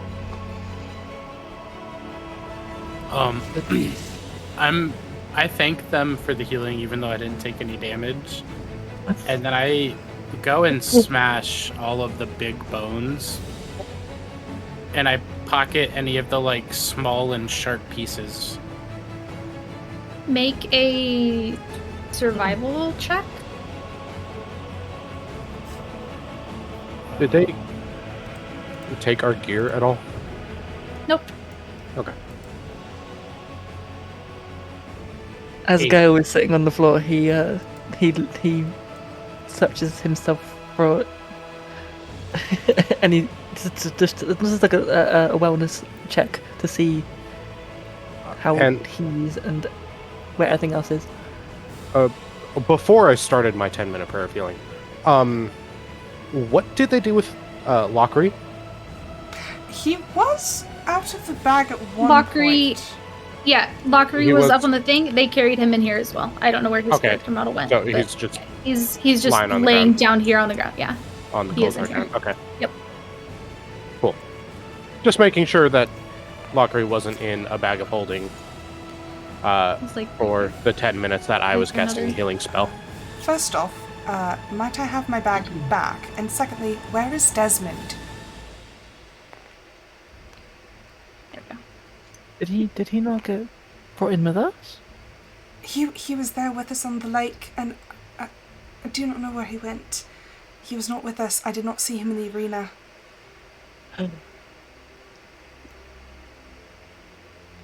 And also an Uh, 8, you get 3 sharp pieces of bone. I get how many? 3.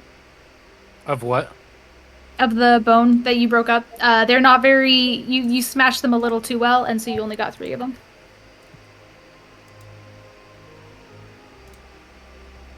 Well, I don't know where your Desmond, you said, was. Have you seen another group of people? A second dwarf, a halfling, and 2 other elves recently? We were on a frozen lake and there was a dragon and it, we ended up here. I don't know what happened. Right. Well, I suppose now that things have calmed down, my name's Balin, and a lot of you are...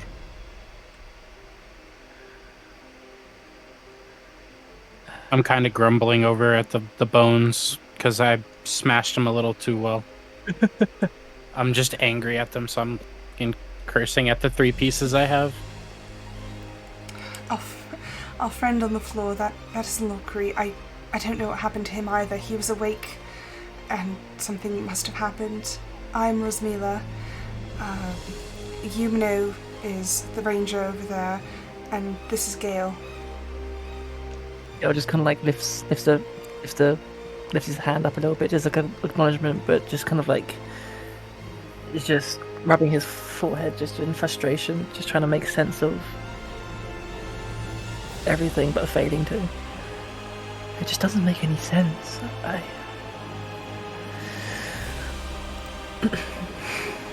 And so, you were on a lake with dragon? It was not precisely a dragon. It was a dragon made of ice. There was no blood. I have this, and I pull out the... What did I say it was? Like a 5 or 10 pound chunk of the ice dragon? I don't remember how big it is. It's like, it fits in your hand. I pull out the chunk of the ice dragon.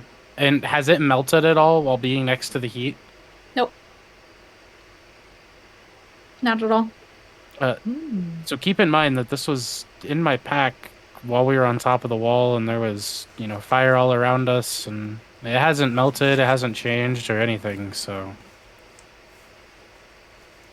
I don't know if we can use it for anything, or if it has any magical properties. And then we also all found equipment on the lake, but we don't really know like what it is or why it was specifically around the dragon. But more importantly, Balin, where were you before all of this? I was with my own group, the other people I asked about. We've been embroiled in a presumably similar adventure to you. We've been hopped around, So lost. you have We've been teleported as several well? different places. Yes, that's Did you have a stone? not that I was aware of, not that I saw. How odd. Right? Was there anything Yeah. that was hurting you? Audio, is that right? Yeah, you're correct. Okay. What was your question? Was there anything that was guiding you? If there was something guiding us, it was beyond my understanding. We had a stone. We found it whenever our carriage wrecked, and it's also confusing. But it guided us to the lake with light, and that's where we found the dragon. And then we ended up here, and you notice that she starts to sort of shut down and just start mumbling random nonsense about the journey. Okay. So my group, it seems it wasn't my area of expertise. Our Our elves were the ones who knew a lot more. I was just more or less along for the ride. But we knew we would be transporting, but clearly I did not land with them, and I don't know what happened.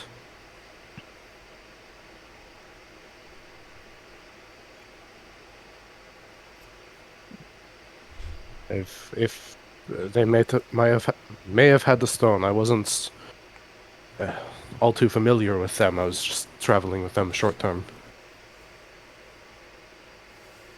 At least those two.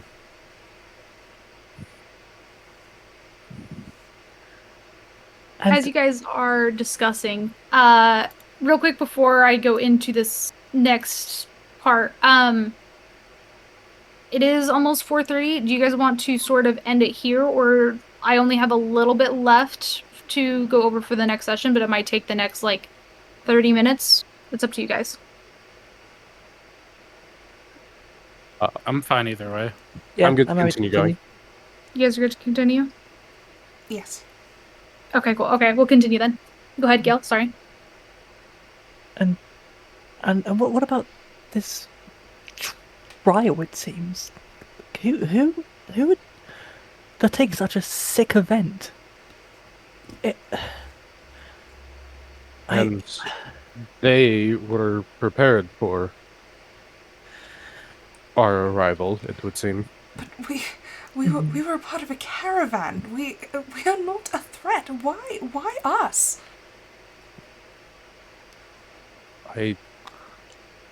It's likely happenstance that they got a group capable of surviving the ordeal. And I don't think they would have cared either way who was there. We can all use magic, can't we? I can. I believe have so. access to some. I am hardly fit for battle. I was just about to say, actually, how much magic did I see everyone use? And Yumino, you recall that you still have Gale's weapon. Oh, also, Gail, here, I picked this up because you left it at the bottom of the wall earlier. Taking it out of your bag, correct? Yeah. As you take it out of your bag, you realize that it was smashed, it seems, as you had collided and grabbed onto the wall. It might have bounced off of you, and it is broken. My sword! Well, No, sorry, the instrument. Oh wait, so is it Right? an instrument? Yeah. Okay. I tried. I'm sorry. I grab it from Yumino and just kind of lay it like on my lap, just the broken pieces, and try to reattach them. Don't I have some of that frozen sap from the forest? No, I have like the few little chunks that I got, don't I? Yeah, you have some. So back when we were in the frozen forest, I got this sap from a tree. You might be able to like heat it up and use it as a glue. At this point, Gal is not listening to anything. He's staring at the broken pieces, and his grip tightens on either end of each broken piece, and it gets to a point where he, in a rage, throws the broken pieces over into the other side, the far end of the cell. I just slowly back away to the back corner of the cage. I had been sitting fairly close, and when I see that, I gasp and fall backwards, trying to move away. I understand the anger, but currently one of you is unconscious.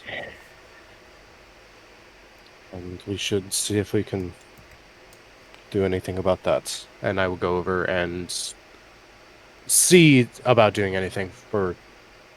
You said this one was Lockery? Correct. For Lockery. If you want to do a perception or insight check over Lockery. We will do perception. That is going to be a 19. 19. That's fantastic. Give me 1 second to. I don't think I remember asking that. Okay, so you see this. This might change depending on how I talk with Valkyrie. You do see that he's entirely unconscious. However, he kind of looks like he's in pain, but he doesn't look like he's damaged or taking damage. And you also see a mark. I'm going to say it's on his face. This might change. That appears to be moving ever so slightly. Mm. I just can't remember where he said it was at. And I didn't write it down. Dang, it's almost like you expected me to be a cleric with curse removal. Haha, no, all attacks. Well, in the morning, I might be able to assist him in some capacity. If it is a curse of sorts. Can I cast Goodberry? Do you have slots? I believe I still have one from the last time we did it. No, because I used Hail of Thorns twice. Yeah. So then no. You'll have to wait for. I don't remember if it's a short rest or a long rest, but. All right, well then I take my tablet out behind these cobwebs and I just start meditating. Okay. Gale is just kind of like mumbling to himself, and his breaths are like irregular, like as if he's like some state of like mixture between like panic and rage, and it's sort of he one thing that can be heard is him saying, I brought that loot for a fresh start. I thought it was going to be different this time. And then just goes back to sort of incoherent mumbling. I am going to pull myself back up and sort of hesitantly crawl towards him since he is seated on the ground. I'm going to reach out a hand and touch his arm and tell him, Gale, it's all right. I'm terribly sorry, but at least we're alive. The touch kind of brings him back to reality in a sense, and he takes a very deep, long sigh and breath, and you're right. We're alive. I never thought I would be in a place like this again. It's just bringing back a lot. He kind of laughs nervously and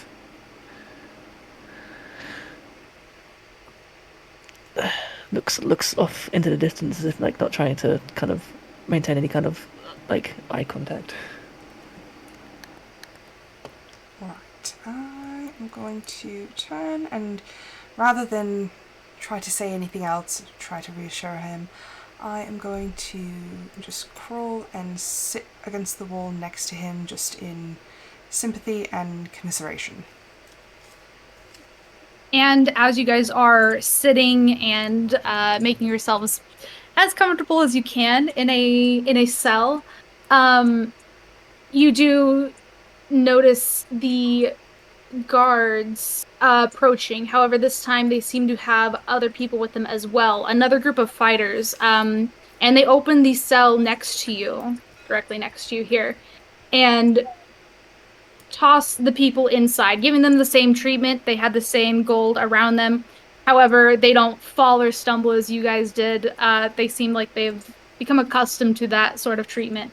And one of them, a tall elf man with sharp features, as soon as they shut the gate and sort of walk away, the elf man with sharp features etched with scars of numerous battles, his eyes are gleaming with a fierce intensity as he turns to all of you and starts yelling, "You! This is your fault! You lost us our chance to finally be rid of those damn kobolds for good, and now look what you've done!" And before any of you guys can speak, as he's directly going straight up to you at the bars, another elf walks up and rests a hand on his shoulder to calm him down. This elf seems weary and battle-worn. He's exuding more of a gentle aura amidst his tired features, and he looks to all of you and he says, calm down, Eldrin. It's not their fault." And he looks out at all of you and says, "Are you all right? You guys look like you've been through a lot. Could I maybe, do you need healing?" We're fine. I've taken care of that aspect. That's good. Information, more so. It's what we need. Information. I'm not sure what information we could offer, but we'll tell you anything we can, I suppose. Well, why is your friend there? And I gesture towards the first elf, angry at us for being here. And the first elf just angrily crosses his arms and turns away, but the other elf, the calmer one, looks to you and says, "Well, it's been a long process, but basically, here in these tournaments, we've been fighting a lot. We've been doing their challenges for a while, and there can really be only one victor out of all of it. And another group, a group of kobolds, they're the ones who have been eliminating a lot of the competition. And the way these tournaments work, well, you get pitted against another group, and it was meant to be our turn, so the kobolds were meant to attack us, so that we could in turn attack them, and this was our chance to kill them. However, it seems you've taken that spot from us.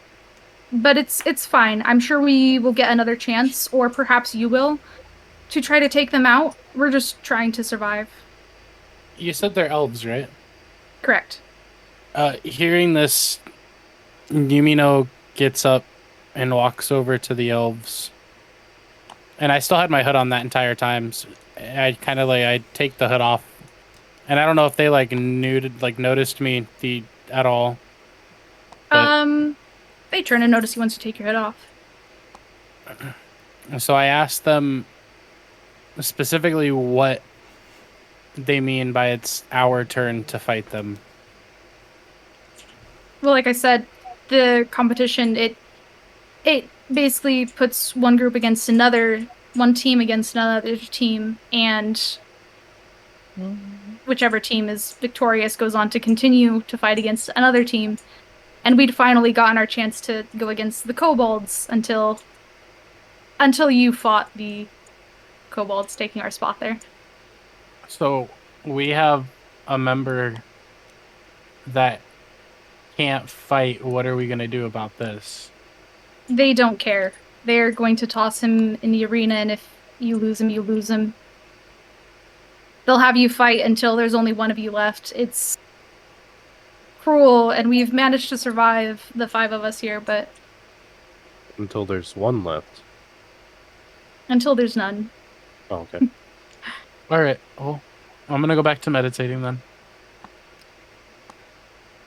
Would you like some food? We don't have much we can spare, but I'd be happy to share what we do have with you.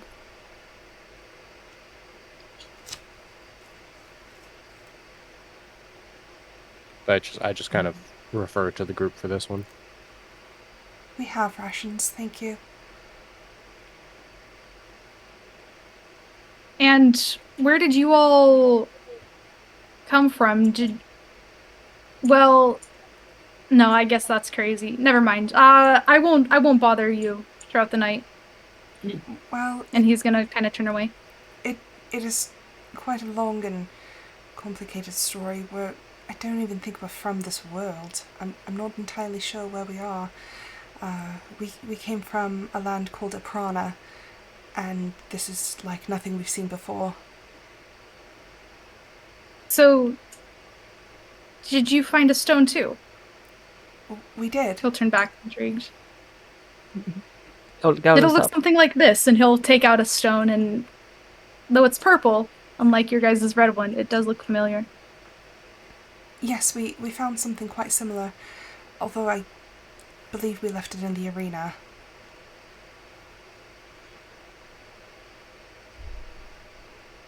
That's unfortunate. I'm not sure how you're going to get that back. Did Yumino happen to grab it when he grabbed the weapons? Mm-mm. I mean, I grabbed everything that was on the ground, so I mean, DM, take that as you will. I don't care. If you grabbed everything on the ground, then yeah, I'll say that you could have picked it up.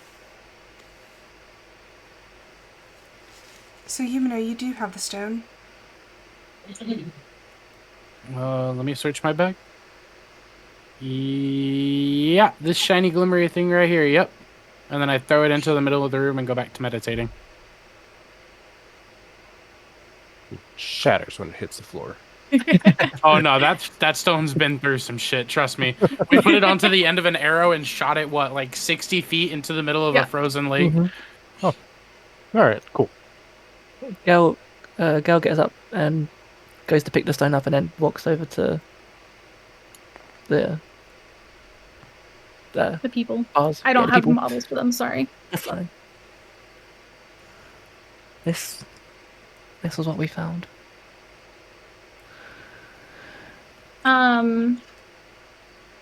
And he'll kind of lift up his stone as well, kind of comparing the two, and be like, I mean, they look similar. Maybe it's the same thing. We just remember, like, we were all in a tavern together, and then suddenly we just woke up here, like, inside of one of the cells, and we just joined these tournaments. Is that what happened to you? We started off as part of a traveling caravan, and we weren't sent here first. We were sent somewhere completely different, a place completely covered in snow.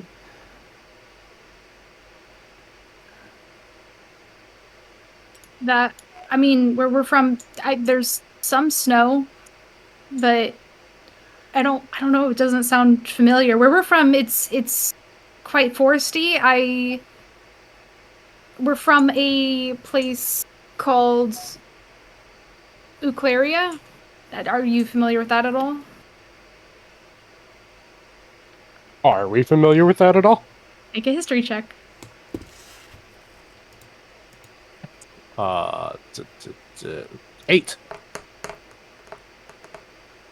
8. 19. 23 with a nat 20. With the 8, no, you're not familiar with it. With the 19 and the nat 20. 19, it doesn't sound familiar. Nat 20, it is not any place you were and not any place you've been, you know for a fact. That is entirely new name. So helpful.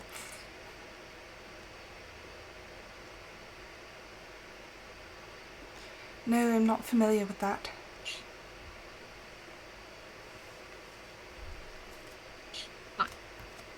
I put my tablet back up.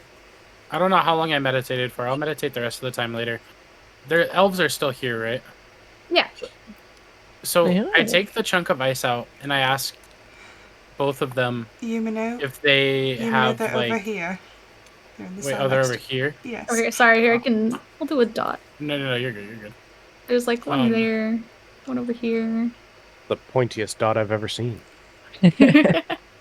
That's the best I could do. There we go. 5 dots.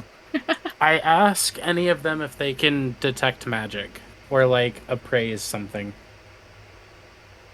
And the one that you've been speaking to, the very calm one, says, yeah, I have the spell. I can identify some objects for you, though I only have enough magic right now to maybe cast it once. And So the other angry elf Elgin will say, "Don't waste your magic on them. We need it." And he'll just kind of brush him off. Did I learn anything from my Arcana check on the boots? Yes, you did.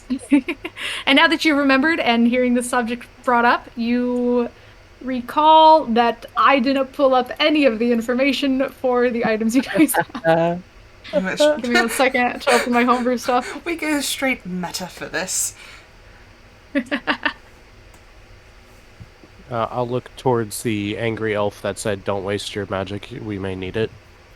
And I will ask him, "Do you often fight multiple times in a single day, or do they give you a rest between?"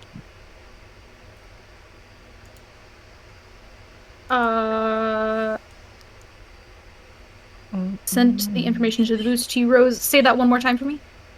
I asked them if they fight multiple times a day, or if they ever get a rest, or if they get a rest between. We usually get to rest 4 days. Usually we do one sort of event, and then we rest for the rest of the evening, and the next day again they send us in to do whatever task they decide on. Face the challenge that they pick. Okay. And how long have you been here for? Would you estimate? Weeks, I would say. It's hard to somewhat tell the time. I would say weeks. Several weeks. Oh, I turned back around to the party, so I went and got the bird. I was listening the entire time. I turned back to the party and asked, who has the staff? I feel like it... I do not know. Perhaps Lockery has it. I'm going to just retcon and say that Gale, you have it. I don't know why not. Okay, sure. Had it in your bag or pocket or something. I don't know. It's like, You put a staff in your pocket? You had it attached to your belt. I don't know. Just yeah, seems just as awkward. Did I receive my bag of holding back? Oh, yeah, here you go. well, yeah. Who's Gail giving it to? Who asked about it? To me. Okay, yeah, I give it to you, then. Can you appraise this for us real quick? Sure. And you guys will see him quickly cast Identify on the object. And pulling up the... Should be this one, the staff's information. He says, yeah, it actually makes spells stronger. If you guys have a good spell caster in your group, I would recommend giving it to them. It also seems that any spell dealing cold damage cast by the staff will increase as well. So you could do a lot of damage, especially with cold damage. But if you just give it to a spellcaster, they should probably have this to cast with. Now, on the staff, does it look like there's a slot to put anything or like anything to fit into? You know what? Yes. Does the chunk of ice that I happen to have just so happen to fit into that? No. Okay, sweet, cool. It's still my chunk of ice. Yes. Does the crystal that they've been showing each other? No. Okay. It is a much smaller area for a crystal, but there are 2 empty slots in it. And you said it's cold damage? Correct. Having heard Whoever it goes to, I'll give you the actual item. So. Yes, having heard what they are speaking about, I happen to point out, when I was looking at the boots earlier, I noticed that it also has a lot to deal with the cold. Is that perhaps a coincidence? So, what did the boots do again? I'm sorry. So, from what I can tell, they seem to be extremely immune to cold damage in particular. They can also ignore terrain created by ice or snow, and tolerate extremely cold temperatures. Also, something about water. I believe they can walk across water, and I don't know, something more about ice. But, oh, there was one last thing. I believe they can also resist fire damage. Okay.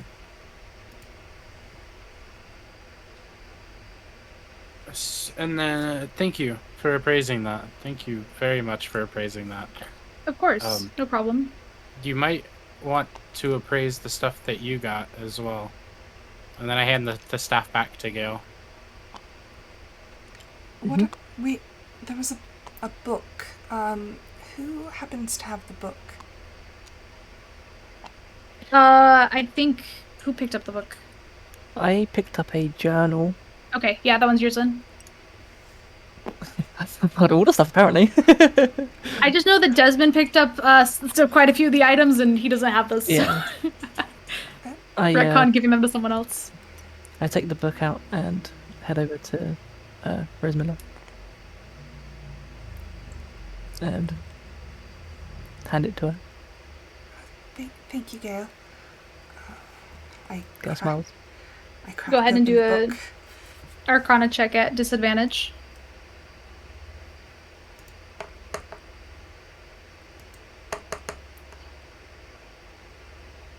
That would be an 11. Which really, really sucks because the high was 27. So that book, it should be this one. So looking at this book, it is a very simple leather book. And flipping it open, you can see some very realistic looking pages on some of the pages. Not all of them are filled out, however. On a closer inspection, you can see that there is a small eye in the top right corner of the book. Is this a drawing of an eye or an actual eye? It's not an actual eye. It's like, in the leather, it's like printed into the leather. Mm-hmm. And you're not exactly sure what it does, but you do notice a word in the inner page that says, create in, you speak Elven, right? Yes. In Elven, and you feel magic in particular coming from that corner, but you're not sure what it does. Right, that is fair. And that is all we had, correct? We had the book, the staff, the ice, and the boots. Correct. Does anyone have a particular use for any of these? Lockery, I wish he was awake. Well, I think because you don't have shoes, I think you should take the boots. Well, I have my makeshift shoes, but would it be wiser for someone perhaps a scout, to be able to traverse, different paths? I'm I not. feel like you're telling me to have them. I'm not entirely sure because I have some magic, but I don't know whether I feel like Lockery might need the staff, but from what we've seen of him, I believe he used a crossbow, so I do not know the extent of his powers, and I know that my own are quite limited. From what you said, the boots also grant a fair bit of resiliency, so that is something to consider as well. That is true. Then I'll take the boots. You're a mage. Why don't you take the book, Rombusmila? and then we'll leave the staff up in the wind for right now. I think that is fair. I'll put it in the bag of holding for now, just to keep it safe. For the time being, you could use it. It's foolish to give up an advantage. That is true. When come morning, and hopefully I can do a better job of aiding your companion. We can then rediscuss, but for the time being.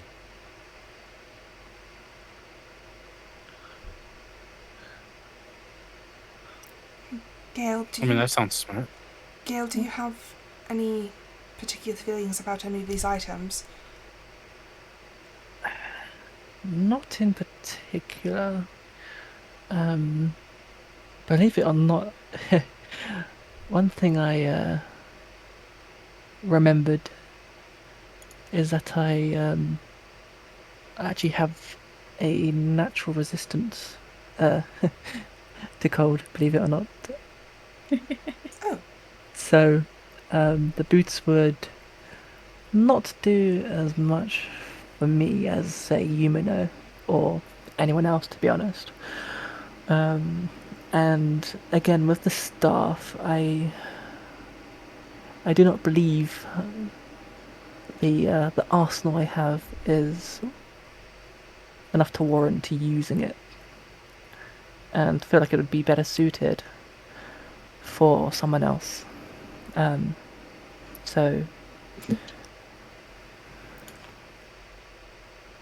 Very well.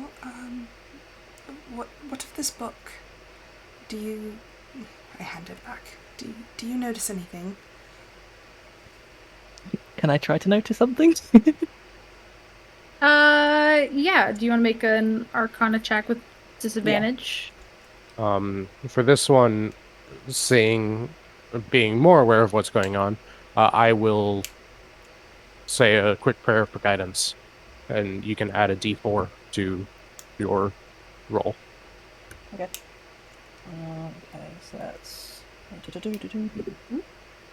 nat 20 for the first roll.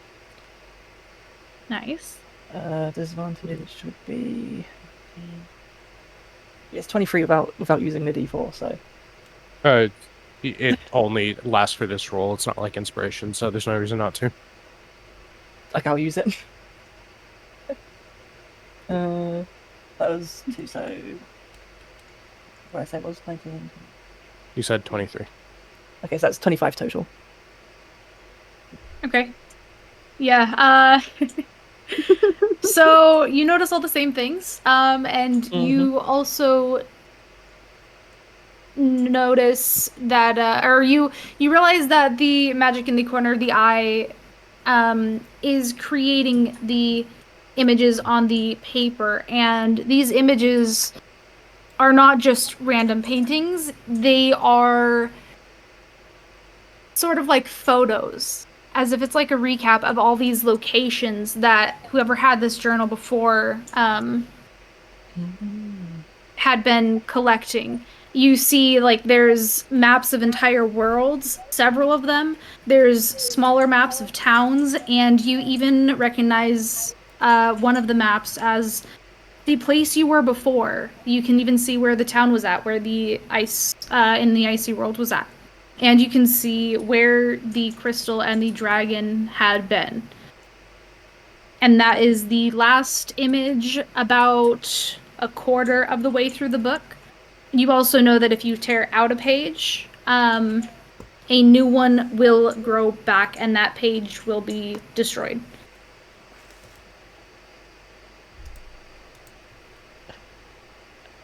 Gale, as Gale looks through the book, his eyes widen as he comes to know all of this, and relays it to the others that it's essentially a collection of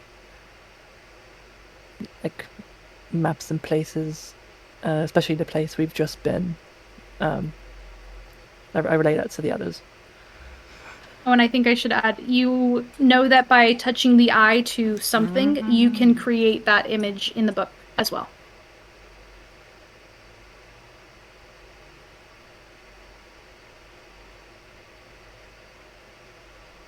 So by touching the eye, we can create an image of it in the book. Yes, by touching the eye and speaking the word inside of the book that was create in Elvish, you can create more of the maps, images. You see that there's, like I said, there's maps of entire lands, there's images of people, there's just tons of different paintings inside. There's so much in here. Does it give us, like, if we ask for, like, a picture of a spell page, will it give us a spell page? You could try it. Who here knows Elvish? I'm an elf, so... Oh, yeah. I would say both you, Banu, and I. I'll hold up the book to Yumino to take. So I just press the eye and I say what I want?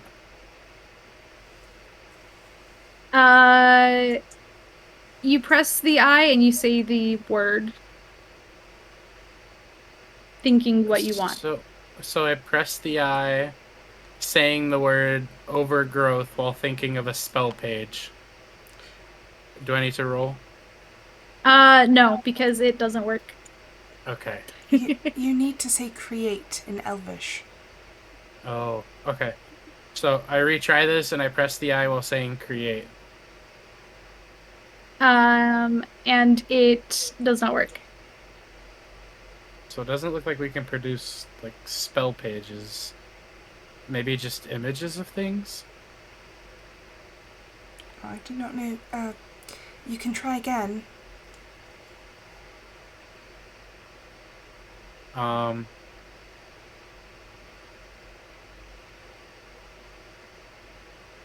In Elvish, I say create overgrowth grimoire page while thinking of the page. And you try it and it doesn't work. I don't think it works. Can I try?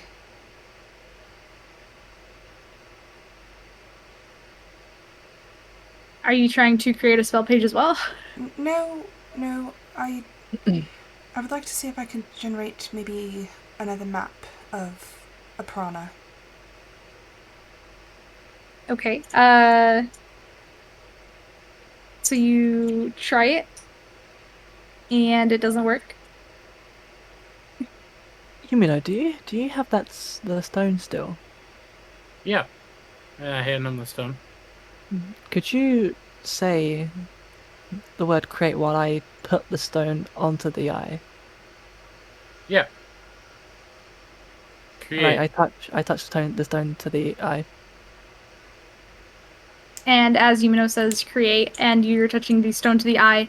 On the page, whenever you open it up, you see an exact replica of what looks like the stone as a painting.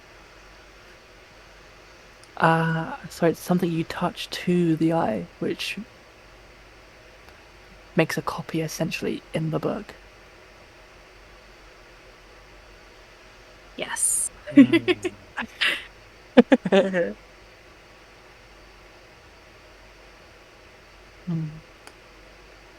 don't necessarily see how this would be helpful, but there has to be a reason. Should we perhaps try something else? Try grabbing the item on the page. Like you're trying to take the item out of the page? No, just like try to move it around on the page or something.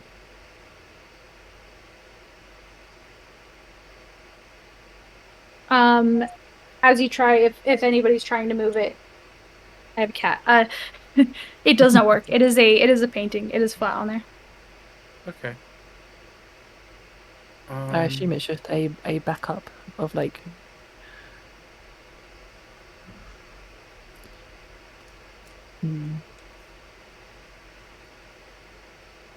As you're all pondering the items, the elf from before just calls out to you and says, make sure you hold on to the items. If you kill another party, you get their items as well. We've collected quite a bit, and be ready for more. Hopefully you get some more. Would you all like some health potions as well? We have a few we can spare, we've decided, if you would like some. I like free stuff. And he'll pass you 5 just normal potions of healing. Well, And we'll say we got these from the party that we killed before. We have enough for ourselves, so we could spare you those, though. Items are limited, but it gives you at least a chance to stay alive. Thank you. Why? I have a question for y'all. Did you use the bones that were in your cell?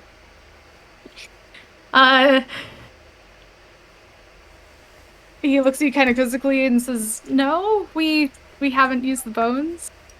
So I get this might be a little disturbing for you to hear, but as an elf yourself, you'll understand this. We die and we hope to be put back to Earth, and right now they're kind of just sitting here.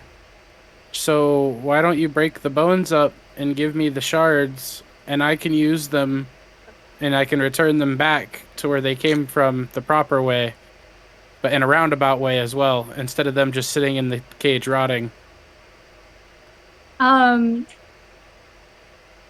And the one you're speaking to kind of looks back and thinks like that's a good idea, but another one gets a grin and is just like, "That's actually a great idea."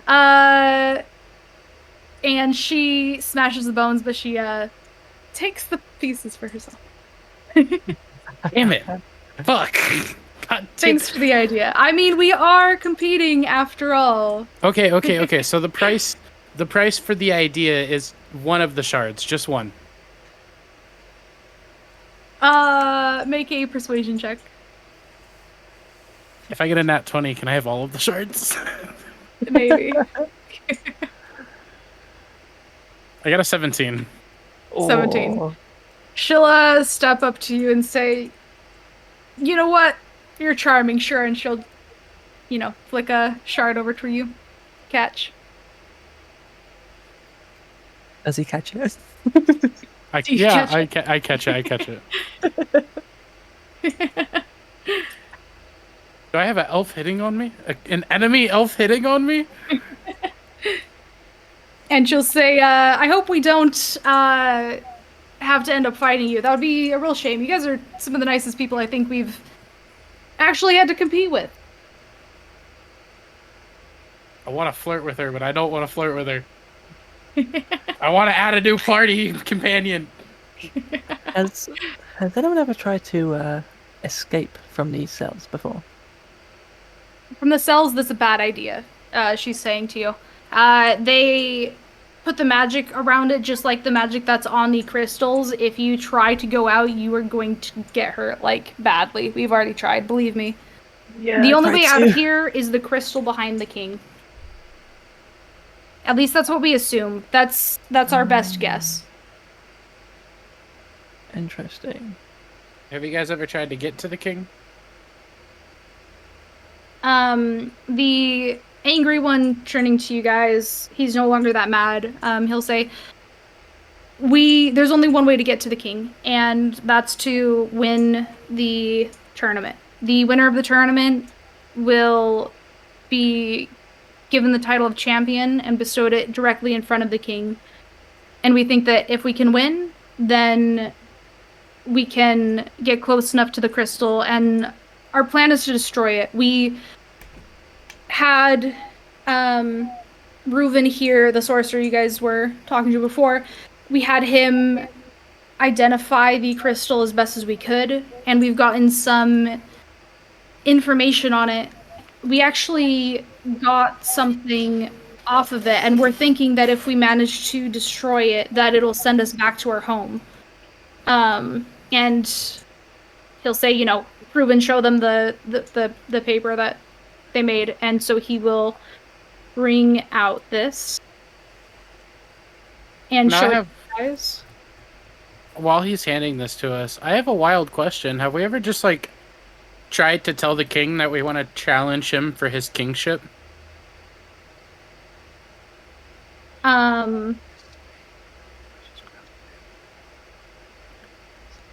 Eldrin will say, we can't even get close enough to the king to try, to be honest. There's barriers all around the arena. There's no getting out of it. We've tried going through the walls and it just immediately sends us back inside. It paralyzes you if you try to escape, and the king is protected by that barrier as well. We can't even get a shot on him, even with magic. Nothing works.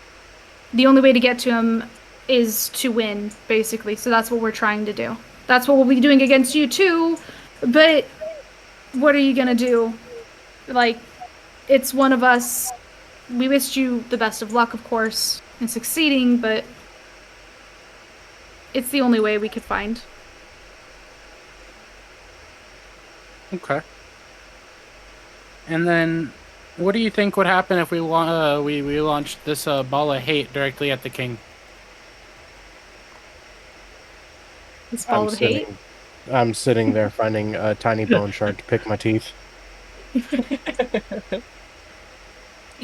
I mean, he's not going to be able to walk up to him. It's guarded. There's a barrier. There's no getting past it. Unless they bring you to him.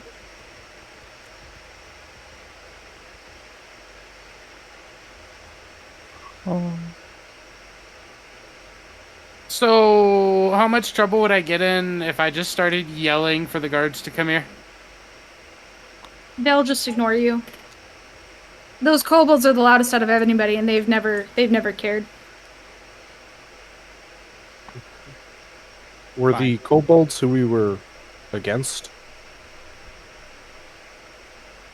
Correct. The kobolds, I don't know if I said it, but the kobolds were the ones shooting at you guys. With the arrows. That was the team. Did I ever damage them? Yes.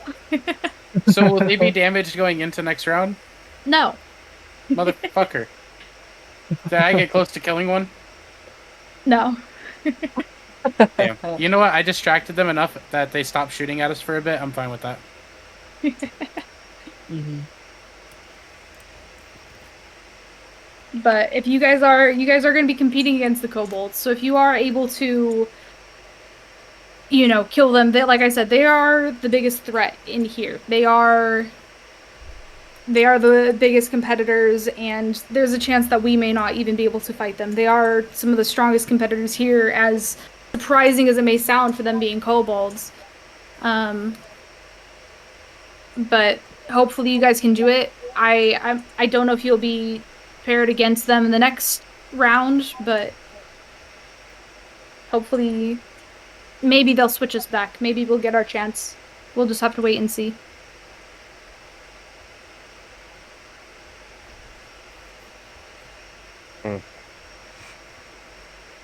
Well, And they're all going to start settling in for the evening. They're going to recommend to you guys to get some rest, recover for the night, make sure you're fully healed up and ready to fight the next day. Make sure you guys eat. They're looking after you. Make sure you hydrate, all the great things. And they're going to settle down as well. It's very loud around you. You may have some struggle trying to rest throughout the night, but you are all mentally preparing for what's going to face you the next day, which we will face in the next session. We'll end it there. Perfect. I think that's a decent spot to end at. Okay. Very good spot to end at. Really good spot. Oh. Perfect. Mm.